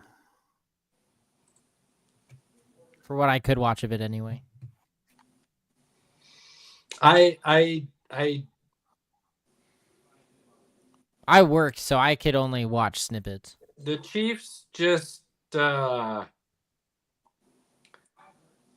like, it's worrisome because they are just seemingly getting lucky with these wins to be where they're at right now. But on the other side of the coin, it's a learned inherent trait to just be able to win in close games. Like, it's just kind of something that certain teams they just always find a way to do because they're always doing it in a different level of confidence than a team that's just bad and never does it. Excuse me, sorry. Bless you. Calm. I'm just saying it's the ref's fault. Nah. So that is a take. It is a take. a lot of people Look at some of the games. It's pretty bad. If you go look at the numbers, the Chiefs are basically middle of the road in the league with penalties. 4 against, yardage. They are definitely not being favored the way the media and certain narratives want to present it to be. Could there be some talk maybe on the timing of some of the penalties? Yeah, I could listen to that a little bit more. But as far as like, oh, the refs are helping them throughout the game and they're getting more calls, and they're honestly, you go look at the numbers, they're kind of middle of the road basically. A little bit on the higher end, a little bit more in their favor than not in their favor, but they're not like the top team. So, other teams make mistakes where the Chiefs don't. Are they necessarily winning games? Maybe not. Are they losing games though? Definitely not. And the other teams are. And the Chiefs just are able to take advantage of that. How long does that last though? When does that bubble burst? That's the interesting question right now. I gave you guys some numbers last week about their stats in one score games, one possession games, and the only other team to do that was the Patriots, I think in like 2009 or something when they won a Super Bowl, or somewhere along those lines. So it's concerning, but it's not concerning. I at this point, I don't know what to make of it. Like, they still got Pat Mahomes. They've still got Andy Reid. They've still got Travis Kelce, who can seemingly show up out of nowhere. They've still got Chris Jones on the defensive side. Like they're still the Chiefs, but they're like not the Chiefs. So what do you really do with that at this point in time? And I don't know. I honestly don't know. They're at the very least, I feel like they have an aura of vulnerability. But it's going to take a team still playing their A game, like Buffalo, possibly the Steelers, possibly the Ravens, right? Possibly the Broncos. I mean, the Broncos lost on a field goal. I just think any of the teams right now are not scared of the Chiefs. And again, they're not playoff Chiefs yet, right? Playoff Chiefs take it to another level. Almost every game the Chiefs have played in the playoffs, they have trailed. They have been behind in almost every playoff game they've played in the last 5 years. Everybody makes the thing like they beat the Buffalo Bills in Buffalo last year. They beat them on a field goal. I think Buffalo's kicker missed a field goal as well at the end of that game. They beat the Ravens. Now again, if Zay Flowers doesn't fumble the ball at the goal line, is that game not a almost tie game? Because it was 17-10. Is it not a tie game going into that fourth quarter? Maybe it is, right? Again, they play well. They don't make mistakes. They let other teams make mistakes, which is what made the Patriots so good. Is other teams made mistakes and the Patriots always capitalized on it, no matter what. The Chiefs know how to do that, and that's what they're doing. Kudos to them. I feel like this year it's a little bit different, that they just have some vulnerability that if you play a good game, you can get them. Broncos almost had them, and they should have. Broncos almost had them. Panthers almost had them. If Raiders don't fumble that ball, they kick the field goal to win. Daniel Carlson is money from 50 yards. So if Isaiah Likely wears a size 14 instead of 15, bro, if he wore white, hey, if Isaiah Likely had white cleats on that day, oh wow, probably but now that would have. I think that would have tied the game though. I'm just saying, there's a lot of things. If looking at their dynastic-ish run that they've got going on right now, if they don't kick it and let them return it, if they do double down on Tyreek Hill, like there's, if Brock Purdy, if Jimmy Garoppolo doesn't overthrow Sanders, like there's a lot of what ifs that you can look back on and look at that and say, wow. But you can do that with every dynasty, I think. Like you talk about the Patriots, hello, Pete Carroll, run the ball. Like, what are we doing? Like, hello. If the Raiders do get the fumble, rather than it being the infamous tuck rule, how much does that change the dynasty? So I think every dynasty has those giant what ifs built into them just inherently, based on the fact that there's so many opportunities for them to win or lose. That's why they are a dynasty. They won that much. So there's always going to be that other side of the coin to look at those what ifs with. But the Chiefs, they're doing it close this year. Just it's a rare thing of what they're doing. And it's one of those things where it's like, it's not just they were the quote unquote favorites coming into the season. They're trying to do a three-peat, which has never been done.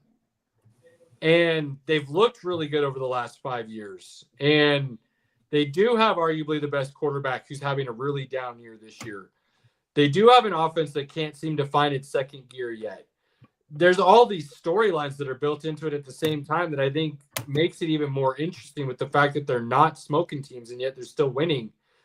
Does that bubble even burst? Or do they find a way to just do this all the way through and win their third Super Bowl in a row?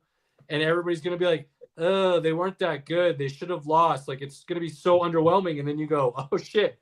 But they still won, and it was their third in a row. Like, that's absurd. That's not supposed to happen. That makes it even more insane of an accomplishment. When you think about what they're doing this year, and yeah, they're not beating anybody, like just hands down, smoking them out of the gym kind of thing. But they're getting everybody's best game every week, like guaranteed. And somehow they keep finding ways to win. It's wild, actually.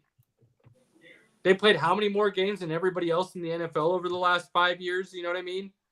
Being in the Super Bowl 4 out of those 5 years, looking to make it 6 out of 5. Like, it's a crazy run. Few teams have done. So there's so many little look. Yes, Broncos fan, okay? Bias, whatever. Don't care if it gets me kicked out of the club. As far as a sports guy goes and a historian of sports and loving what that means, I'm insanely interested in watching what the Chiefs continue to do this season. I mean, it's a great storyline. It's interesting. It's something to talk about. The fact that they are kind of vulnerable makes it even more of a story, in my opinion, than if they were boat racing folks. Because they do have that vulnerability. It's kind of week to week what the best team in the NFL is, right? Buffalo beat them, and then Buffalo's now won another game this week. Eagles have looked good the last couple. Eagles on a winning streak, right? You could say the Eagles may be the best team in the NFL right now as well. There's arguments to be made for the Lions. I think the Chiefs' record and the way that they've won their games has actually got them kind of below those teams, which is probably where they want to be, right? Hey, we're still going to get the number 1 seed, and you don't think we can do it, right? You know, that's kind of where they want to be. Okay. One stat I wanted to show out. There's a lot of games on the schedule this last week that when you looked at them, you're like, those aren't great games. If Jameis Winston does not throw that pick 6 to make it a 9-point game, this is the first week that almost all of the games, except for one, actually 2, were 1-score games. It's like one of the first times it's happened. If that pick 6 had not happened. A lot of good games. The only 2 games that were not decided by 1 score was the Commanders and Titans. And Will Levis looked horrible. The Titans offense couldn't do anything. They got behind quick. I think Commanders were up 21-0 by the first quarter, I think. And it was just over from there. And then Bills whooping up the 49ers in the snow. Which wasn't even we turned off the game. We watched the show. The show got done and we're like, we'll turn back on the game. Oh, it still sucks. Like, yeah. It didn't change. So the San Francisco boys weren't ready for that snow. They weren't ready. They weren't ready at all. But again, that San Francisco offense misses Trent Williams. It misses a healthy McCaffrey, and it definitely misses Ayuk as well. Like, they have not been able to replace Williams and Ayuk, and it shows. And they're in a tough spot. Williams wants to make more money.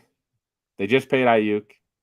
You got to pay Purdy, and that's kind of like, okay, how much more are you getting out of McCaffrey? They're blow it up. Is that the solution? It might be. It might be. And again, unfortunately, with Williams out and Ayuk out and not a healthy McCaffrey, Purdy really hasn't been that great. Yeah, I was gonna say that. Do you pay Purdy with that? I don't think so. I mean, it's like that. It's tough. I mean, not a lot of quarterbacks would be looking very good in that offense. Right? No. There's only a couple guys in the league that could still make, lemonade out of lemons. And right? let's be honest, Purdy's made Juwan Jennings look really good here with everybody else out. So it hasn't entirely been on Purdy. He's played better than his numbers look, but that defense has been really bad. They're supposed to be good.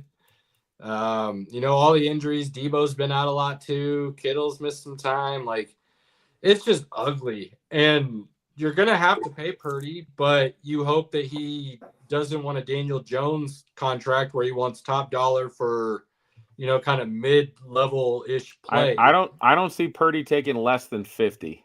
I agree. I think you owe it to him for what he's played for. Because again, he's been playing on what, 500,000, 600,000 a season.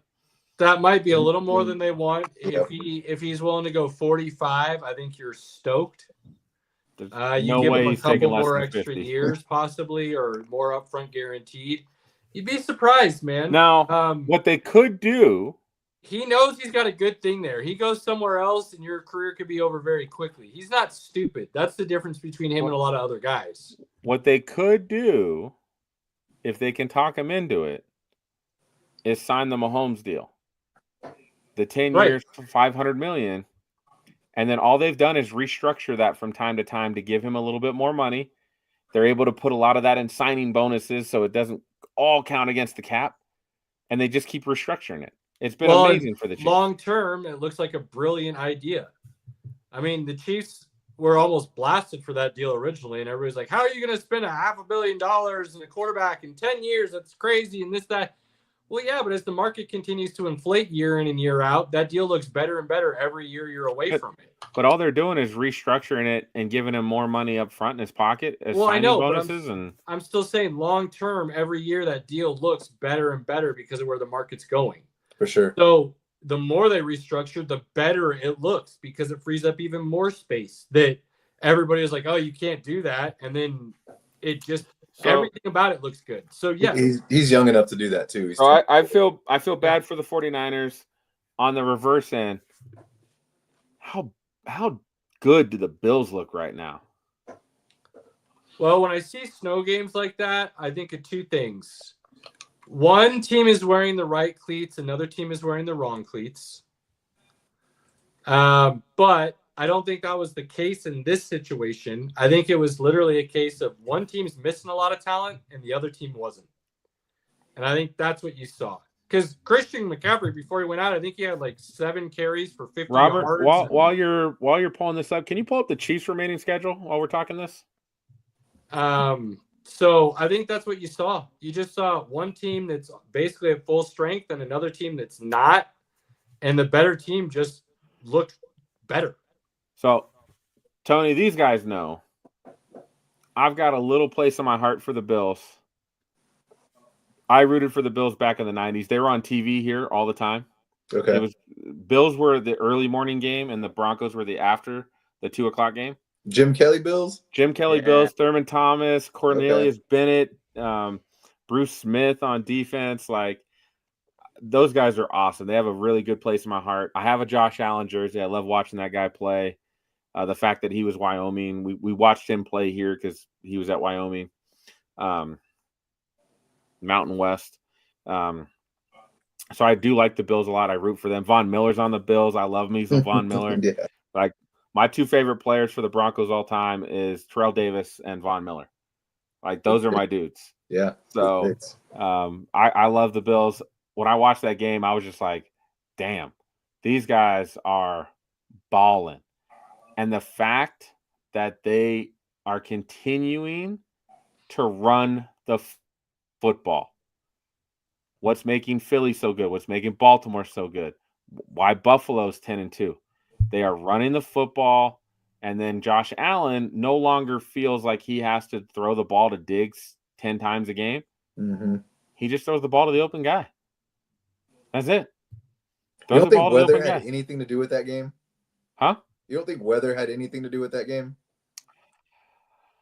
I think the Bills still beat the 49ers pretty handily, even in a dome on a dry field. Like, I still think the Bills dominate that game. The 49ers are hurting pretty bad. So, and the weather didn't help to me. I thought they just weren't. Weather is definitely one. If you're not prepared for it, it's going to make you look pretty bad. Are the 49ers? Do they lose 35-10 in good weather? Maybe not, but I still think they lose the game by 10 points. Yeah, like I'm pretty confident in that. The end of the game, weather might have played a sense that the 49ers like, all right, we're done. It's cold. This isn't fun anymore. Maybe you get an extra touchdown here or there, possibly. But like I said, before McCaffrey went down, he had like 7 carries for 50 yards and then like a catch or 2 for like 30. They were gaining ground.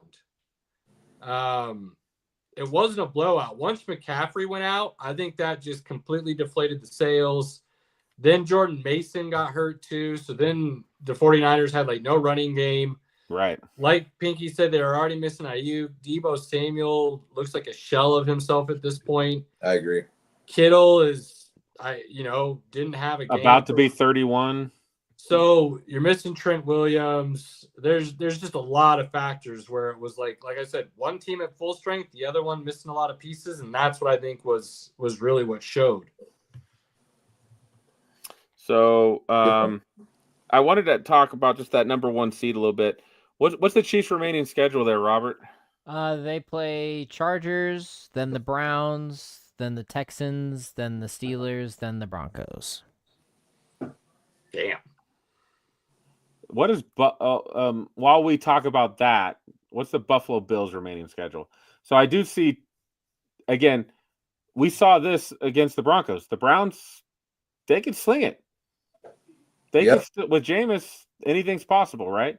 They still have Myles Garrett. The tackles for the Chiefs are bad.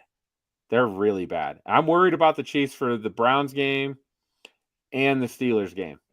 The Steelers put pressure on the edges. Mm-hmm. Cameron Hayward does a good job on the inside, but they put pressure on the edges. TJ Watt, Highsmith, and their second, he's a second-year player. I can't remember his name. He's getting a lot of pressure too as well. That's tough. If the Chiefs mess up once, the Bills have the tiebreaker. Sure. The Bills will get the number 1 seed. So that's what I'm rooting for. I'm rooting for the Bills to get the number 1 seed. What's the Bills' schedule, Robert? They play the Rams, and then hopefully a Super Bowl preview, Bills and Lions, then the Patriots, then the Jets, then the Patriots again. So the Lions game, we only get to worry about. That is a nice ending schedule for Buffalo. Yep. I say 2-2 Chiefs, 3-1 Buffalo. I think the Chiefs lose 1, and I think the Bills might, again, the Lions game I feel like is a toss up, but if the Bills lose that Lions game, that could give the Chiefs all the momentum they need to have that one in hand and be able to finish out the 1 seed. That's going to be really interesting. Yeah, looks like a much easier schedule for Detroit down the stretch, for Buffalo down the stretch than it does KC, but man, you still got to go out there and make sure you get it done. And that Detroit game is the one that could definitely decide. Oh boy! And it's in Detroit. It's in Detroit. And both teams, Detroit's number 1 in the conference at the moment. The Bills are number 2 in their conference at the moment. And so the Bills are chasing the Chiefs and the Eagles are chasing the Lions. Well, yeah, they don't have it locked up by any means of where they're at. They need these games, so you're gonna see some play for sure. That's a huge game. Robert, what is that, a Sunday game? Sunday night? Is that a Monday? It's about to be Sunday afternoon. That's flexing. That shit's flexing. No, they got to flex it within 2 weeks or 12 days. They have to That flex would it have been within 12 today. They days. would have had to flex it today. Yeah, so it's staying where it's at. Well done. Wow. So, all right. We got to talk a little bit about the Broncos. All right, boys. My new favorite accessory, and I got tons of love all around the stadium. That is nice. It was dope. I had so many people like, "Oh man, that's so cool." It was great. I'm gonna tell you guys that game with my son, who's a Browns fan, was epic. Wow, your son's a Browns fan? How'd that happen? Bad parenting. There's nothing I could do. Like I gotta own it, Tony. I gotta own it. It's bad parenting. Okay. So Junior's a Browns fan. Every time the Browns come to town, we've gone. I think we've gone to 4 so far, and I'm just gonna tell. And this was in a suite too. So I got to take him to a game in a suite. Like back and forth game. Hell of a game. Browns were. Jerry Jeudy, Dude, on fire. like Vance Joseph, bro. If he's doing nothing against Surtain, why is Surtain not just shadowing him the whole game? It's not rocket science. Mm-hmm. 30 snaps. Surtain lines up with him for 30 snaps. He catches 2 balls for 20 yards. Everybody else, he catches 7 for 200 and some yards. Like, what are we doing? And again, after Levi Wallace gets burned like 3 times, he's still on the field?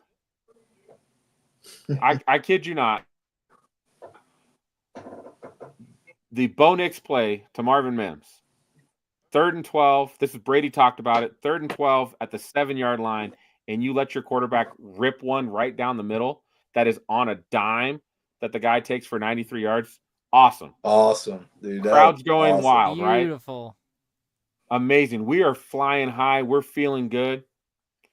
The very next play, watching it. And my buddy, he's really into Surtain. He's not. I'm trying to get him on the Bo Nix train. I got a toe on, I think. I got a toe on the bandwagon. He's not been a Bo Nix fan, but I got a toe on there. But he's a big Surtain fan. And it literally, on the very next play, you see Surtain on one side. You see Jerry Jeudy right there. He goes in motion to the other side. Surtain's literally covering like nobody. And you already know, well, shit, this is going to be a big play. Like, we already knew. And sure enough, it's a 70-yarder. Like, Levi Wallace literally is a decent coverage corner against guys who don't have speed. He's really good in the red zone. He can use his length. He doesn't have to run real far because, again, in the red zone, there's not a lot of space. Right. That's fine. He obviously couldn't get it done. They waited so long to pull him. They didn't pull him until the 4 minutes left in the game. But I'm going to tell you guys, I've been to a lot of Broncos games. I went to a lot of Broncos games during the Peyton Manning era. There's nothing that competes with that until this game. We've gone 8 years without that like excitement and energy and hope. And there was still 4,000 no-shows. And the stadium was still rocking. And what made it crazy was there was so many big plays on both sides. I agree. You've got a 93-yard touchdown. You've got a 70-yard touchdown to Jerry Jeudy. You've got Njoku in the back of the end zone. Njoku got 2 touchdowns. You've got 2 pick sixes. Like, those were just such big plays back and forth that I'm going to be honest, boys. I talked to Robert about this earlier. That is the 4th. That's ranking 4th on my list of games I've seen all time. What's top 3? So Super Bowl 58. Oh, clearly. That's got to take the cake, right? When you get to the Super Bowl, it goes to overtime. That's got to take the cake. Second one is the Tebow Steelers playoff game. Okay. I'll always remember that. I'm Tony, you haven't heard this story. The guys have heard this one, but we're sitting there. I'm with my dad. I was supposed to go with my buddy Samuel. He gets food poisoning. He went to Buffalo Wild Wings, tied one on, and he couldn't leave the bathroom the next day. And he's like, Pinky, take the tickets, whatever, just go. So I'm like, hey, Dad, you want to go? And I take my dad. We're up in the 500s. We've got this seat that's next to one of their beams. I'm literally sitting in this, like, my seat's outside, but I'm sitting in this little beam, which is great. Got this little covering, all the wind's not hitting me. It's awesome. But we're getting there. It's the fourth quarter, tie game, going to overtime. My dad's like, I got to work tonight. We got to go. And I was like, Dad, we can't leave. It's overtime of a playoff game. What are you talking about? He's ready to go. Like, he's got his stuff. He's got his blanket already in his arm. He's like ready to go down the stairs. Tebow hits the pass to Demaryius Thomas. Demaryius Thomas is running. My dad is already walking down the stairs. Like, before Demaryius Thomas has scored, my dad walking down the stairs. Like, we got to get out of here. I'll always remember that, the atmosphere, the Steelers. There were so many Steelers fans that game. Like, Broncos fans sold their tickets. The Steelers fans took over. So then to win that game, walk out of the stadium. Wow. Broncos, everybody's cheering Broncos. Steelers fans are like head down, all sad. I always remember that. Third is I did get to go to the Broncos 2015 playoff game against the Steelers. And I have a crazy story. I lost my friend. It's a crazy. I watched the game literally from a Verizon charging booth. But the energy and the feel of the game was just on another level. And we won the Super Bowl that year, so that's third. This one is definitely fourth on my list. The excitement, the energy, the back and forth, the ending. Again, we got the win. Fifth is a lot of points too. You'll remember this one, Tony. The fifth is I went to Dallas a couple years ago when the Broncos came to town with Teddy Bridgewater and whooped that ass in Cowboy Stadium. We took over. We were doing incomplete all day. That's number 5. Number 6, I was a kid. It's Joe Montana and John Elway on Monday Night Football. 1991 or 1992. 91 or 92. Was it that early? Yeah, Montana retired after 92, bro. Really? So, that's epic. To even have a I thought he Joe played Montana in 96. No, man, he was way done, bro. He played 2 years in Kansas City. Yeah, I remember those years. I just thought it was later in the 90s. All right. And they were pretty good those 2 years. He made the championship game his final year, and then he hung it up.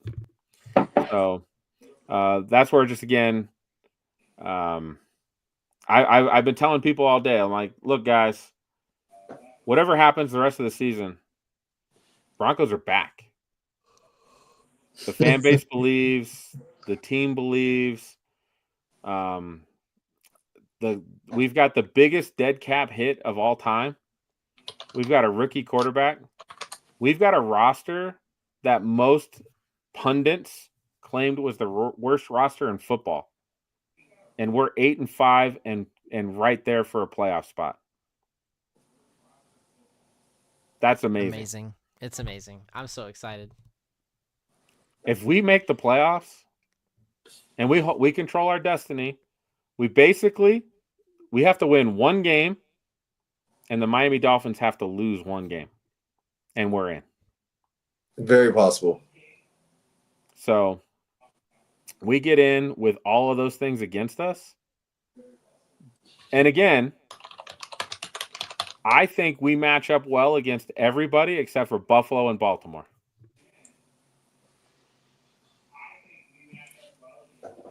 Those are the two teams the Broncos do not match up well against. You've got a hard schedule. Colts, Chargers, Bengals, Chiefs. I mean, Colts barely won that game last week. Now, again, we have a 2-game lead on the Colts. So we technically could lose to the Colts and still we got to win one of the other games. Side note, we're both wrong. It was 94 was that game, Pinky. So was that game? 1994, the Montana Elway game. So I was a year 94. late. You were a couple years early. It was awesome. I don't remember everything, so that's why I don't have it in my top five. That ball Montana threw on the out corner for the touchdown, like It's just ridiculous. such a good game. It was such a good game. And I was a big Montana fan growing up as a kid. And being a Broncos fan and then watching him play for the Chiefs and be like, I can't root for you. Oh, but I'm rooting for you. But I can't root. Oh. Yeah, that was fun. That was a good one. Yeah. I got my Joe Montana ball right here, bro. Yeah. Side note over here to Spence GC again. Spence, we don't want that karma, good sir. You've been watching this season. That would mean the Broncos are playing in Pittsburgh, and that would probably not be the matchup we would want to see first round, given all the possibilities of what could be on the board. Look, they beat us 13-6. Russell Wilson is playing good football. There's no doubt about it. I think we still have a better chance against the Steelers. The Texans would be the first team I want to play. But there's a lot that has to happen for the Broncos to get into the 5th seed to play the Texans. Then it's the Steelers. Then it's the Chiefs. I do not think the Broncos match well against the Baltimore Ravens or the Buffalo Bills. So those are the two teams the Broncos do not want to see. Everybody else, we have a shot. Would I bet on the Broncos to win? Probably not. But they have a shot. They play well. They've played well against the Chiefs. They played pretty good against the Steelers. They played good against the Steelers when Bo Nix was really not balling yet. What would he do now? Now, again, Broncos played Justin Fields, who did not play as well as Russell's playing now, right? So, again, it's a give and take. You know, these first-year quarterbacks, the more film the other teams get on them, the harder it gets. And I think that's going to be an issue for Bo Nix moving forward. I don't see that, man. I don't see that for Jaden. I don't see that for Bo Nix. Bo Nix is just getting better. And he's not even using his legs right now. That is true. If he becomes as mobile as he could be, that would be nice. The reason I think that won't hold true for either of these quarterbacks, and honestly, I don't think it'll hold true for Caleb Williams based on what I've seen over the last couple of weeks, is because they're all smart enough quarterbacks to where you can open up the playbook. And as long as you can open up the playbook and you can use, 75+% of your playbook, defenses aren't able to key on any one particular trend that you would normally be able to go after a rookie for. They're not using a just small set of plays. Now, there's been rumors that Washington was doing that, and they've had to open it up a little bit, and that could be part of what you're seeing Jaden struggle with the last couple of weeks. But he's still been playing solid ball, not bad ball by any means. So if you can continue to open up your playbook, the rookie quarterbacks, you don't get that same tell, if you will, and you're not able to key up on them. So we'll see what happens. I mean, it's definitely Tony, something you have to worry about. I would disagree with you the fact that these rookie quarterbacks are a little bit different. They're just, Jaden was in school for 4 or 5 years. Bo Nix played for 5 years.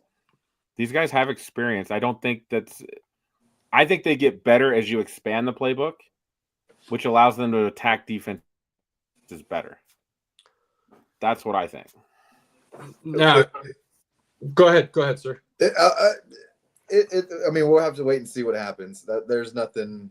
I don't disagree. I think that it's tough for these rookies. When you're expanding the playbook like that, I think it's tough for a rookie quarterback. Maybe not these guys. You guys seem to have a lot of faith in these guys, but I think it, just like any other rookie quarterback, I think they have issues. But that's just my opinion. I think there's definitely truth to that. I'm not going to dismiss that by any means. There's going to hit a wall just from the natural standpoint of the amount of games they play as a rookie compared to what they played the year before in college, and from the learning curve. There's going to be a rookie wall no matter what position you play. Quarterback can be more evident than any other. So how both of them play over these next couple of games is not only going to say a lot about their growth and their maturity, but it's going to say a lot about where their teams are at and if they make the playoffs or not. So There's a lot that rides on it. can you minimize your poor play to 1 or 2 losses out of these next 4 and stay in the playoff hunt? Do you go on a really bad downward spiral to end the season? You know, there's a lot of possibilities. I think they both are able to average it out. And what I mean by that is play middle of the road NFL quarterback. They're not going to look spectacular, but they're not going to be the reasons their team lose the games. Bo Nix, for all the good things that happened with that Broncos game and the win and the back and forth and everything that goes into it, Bo Nix didn't play a great game. He wouldn't have been the reason they lost. That would have been the defense not living up to just guarding Jerry Jeudy, basically. But he didn't play where they won the game. So does that continue over the next couple of weeks? And the rest of the team is really going to have to step up and carry him a little bit more? I mean, he put up 27 points. Is not pretty damn good in today's NFL? All right. I'm just saying, like, most of the pundits are disagreeing with you today, Caleb. They all say Bo Nix played really well. Sean Payton took all credit for that stupid interception where it's a one-man route and he throws it deep and Denzel Ward picks it off. Sean Payton takes full credit for that was a dumb play call. You're acting like I say Bo Nix played like shit. That's how you're talking. I mean, I'm just saying he played pretty damn good for that game. And I would say that in the past, every quarterback we've had would have lost us that game. He played average quarterback football. That's what I've been saying. Like, I don't understand how average quarterback football is 27 points, though. Like, because he had, like, what was it, 260 yards or something like 280 that? something. Okay, a touchdown and 2 interceptions. Touchdown, and they put up 27 points. Great. So I said the team's going to have to pick him up and play really good around him, right? Like, I don't know how you can watch that game and say Bo Nix played really great football. He didn't. He put up 27 points and the defense gave up 32. Okay. All right. We always see different anyway, so it's fine. You're twisting this like I'm talking down on Bo Nix. Like he's the reason. You're saying saying that game was pretty below average. It's like I disagree. I literally said it was average. He was not a check down merchant. He went for the big plays. They worked out. He scored 27 points. I don't know how you're twisting this the way you are, but more power to you, my guy. More power to you. I disagree with your take, my friend. Did he play average football? Like, that was his take. Literally, he was above average.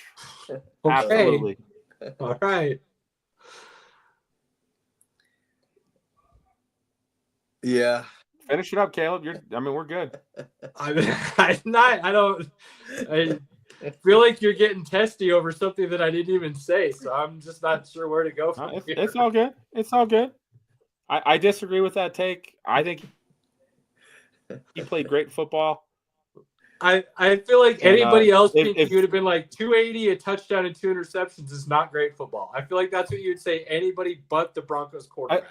Hold on. Keep not the a same game energy, I my watch. guy. No, if I watch the game and I can see like, hey, 1 interception, the defender gets his arm in, and the ball gets popped up in the air, that gets intercepted. I don't really count that against the quarterback. Okay, 281-1 is still not great football. But you put up 27 points as a quarterback. That's pretty damn good. The fact that they ran the football in at the 3-yard line and a fullback touchdown. Yeah, he didn't throw touchdowns, but they still scored the point. So I don't you put up 27 points as a quarterback. That's pretty damn good in the league. I don't disagree with you. The offense played. How many points football. did they put up last week against the Raiders?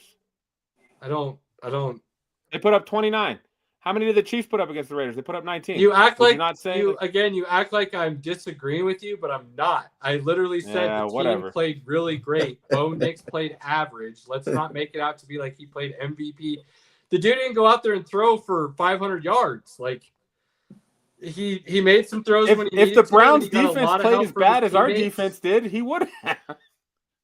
I'm not. Look, I if I'm a Broncos fan, I'd be far more concerned about the way the defense played and allowed Jerry Jeudy to walk all over them than I would be the offense at this point in time. No, they're going to have some growing pains from the rookie quarterback. The offense still has, for whatever reason, first half struggles. And then They they did play struggle a in the whole first lot half. better in the second half.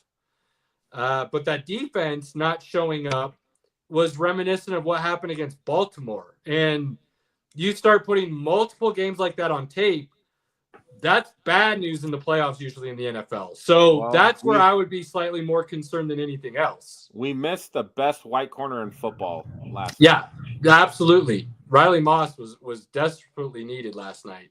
So, you hope that that's the case. But again, you're going to have war of attrition in the NFL, right? You're going to have some guys missing. Key guys are going to be missing games. Nobody roots for Riley Moss and Cooper DeJean more than this guy. Yeah, seriously.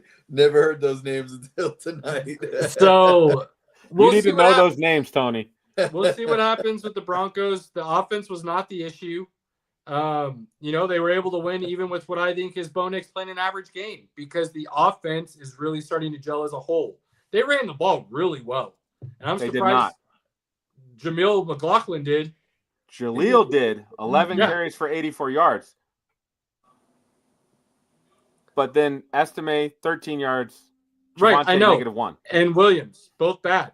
But I don't care because Jaleel looked good. So to me, they ran the ball really well. They just chose not to do it.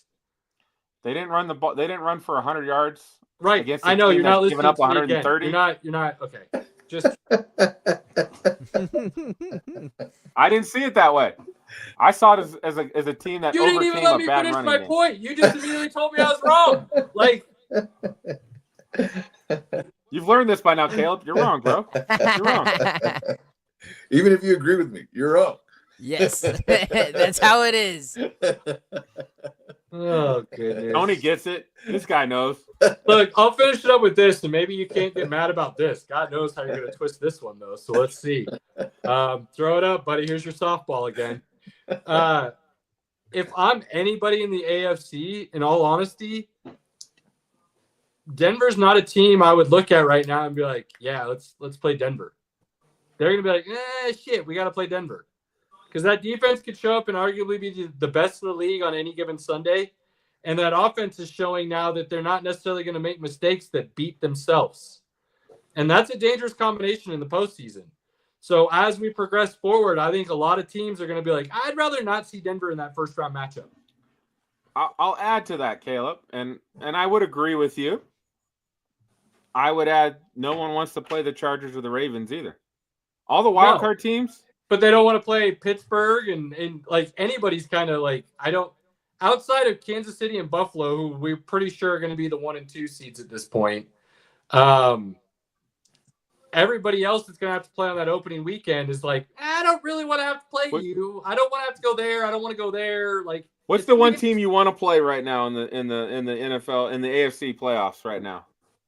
Me personally, I'd want to see Houston. Absolutely. They can't protect CJ Stroud. He's off. His accuracy's not where it needs to be. The last 2 weeks, they can't run the football. Defense isn't really stopping anybody.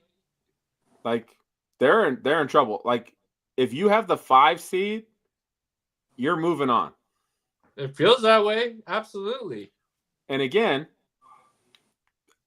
if I'm the Chargers, the Ravens, or the Broncos, I want to play the Chiefs, the Steelers, or the Texans. I don't want to play the Bills. I think the Bills can run the ball well. Josh Allen makes plays, and their defense is playing pretty darn good. And I don't want to play in Buffalo. I mean, I fully agree with you on all of those terms. It's just like I'm still not 100% sold on them because we've seen them lay eggs in the postseason and even this year on one of their losses specifically. So only against the Chiefs. Buffalo, I guarantee you, Buffalo wants to get they want to get the 1 seed. They want to have the playoffs run through Buffalo, and they do not want to see the Chiefs come. For sure. That's it. Absolutely. Like they don't want to have to worry about exercising that demon. If the Chiefs just don't make it, I think the Bills will be happy. I think the Bills will be making it to the Super Bowl as long as they don't play the Chiefs. Fair. Pinky, but final thoughts. I don't think they're scared of the Chiefs either. No, yeah. Final thoughts, good sir. Final thoughts, man. We're in the best month of football, bro. Best. Playoffs are coming into focus like we talked about. We've got the college football playoffs. that are going to be happening. And this is the best month. I mean, wild card weekend's a lot of fun. Championship weekend's a lot of fun once we get into January. But when you talk about college and the NFL together, Saturday, Sunday, like it's all football all the time. It's awesome. Tony, final thought, good sir?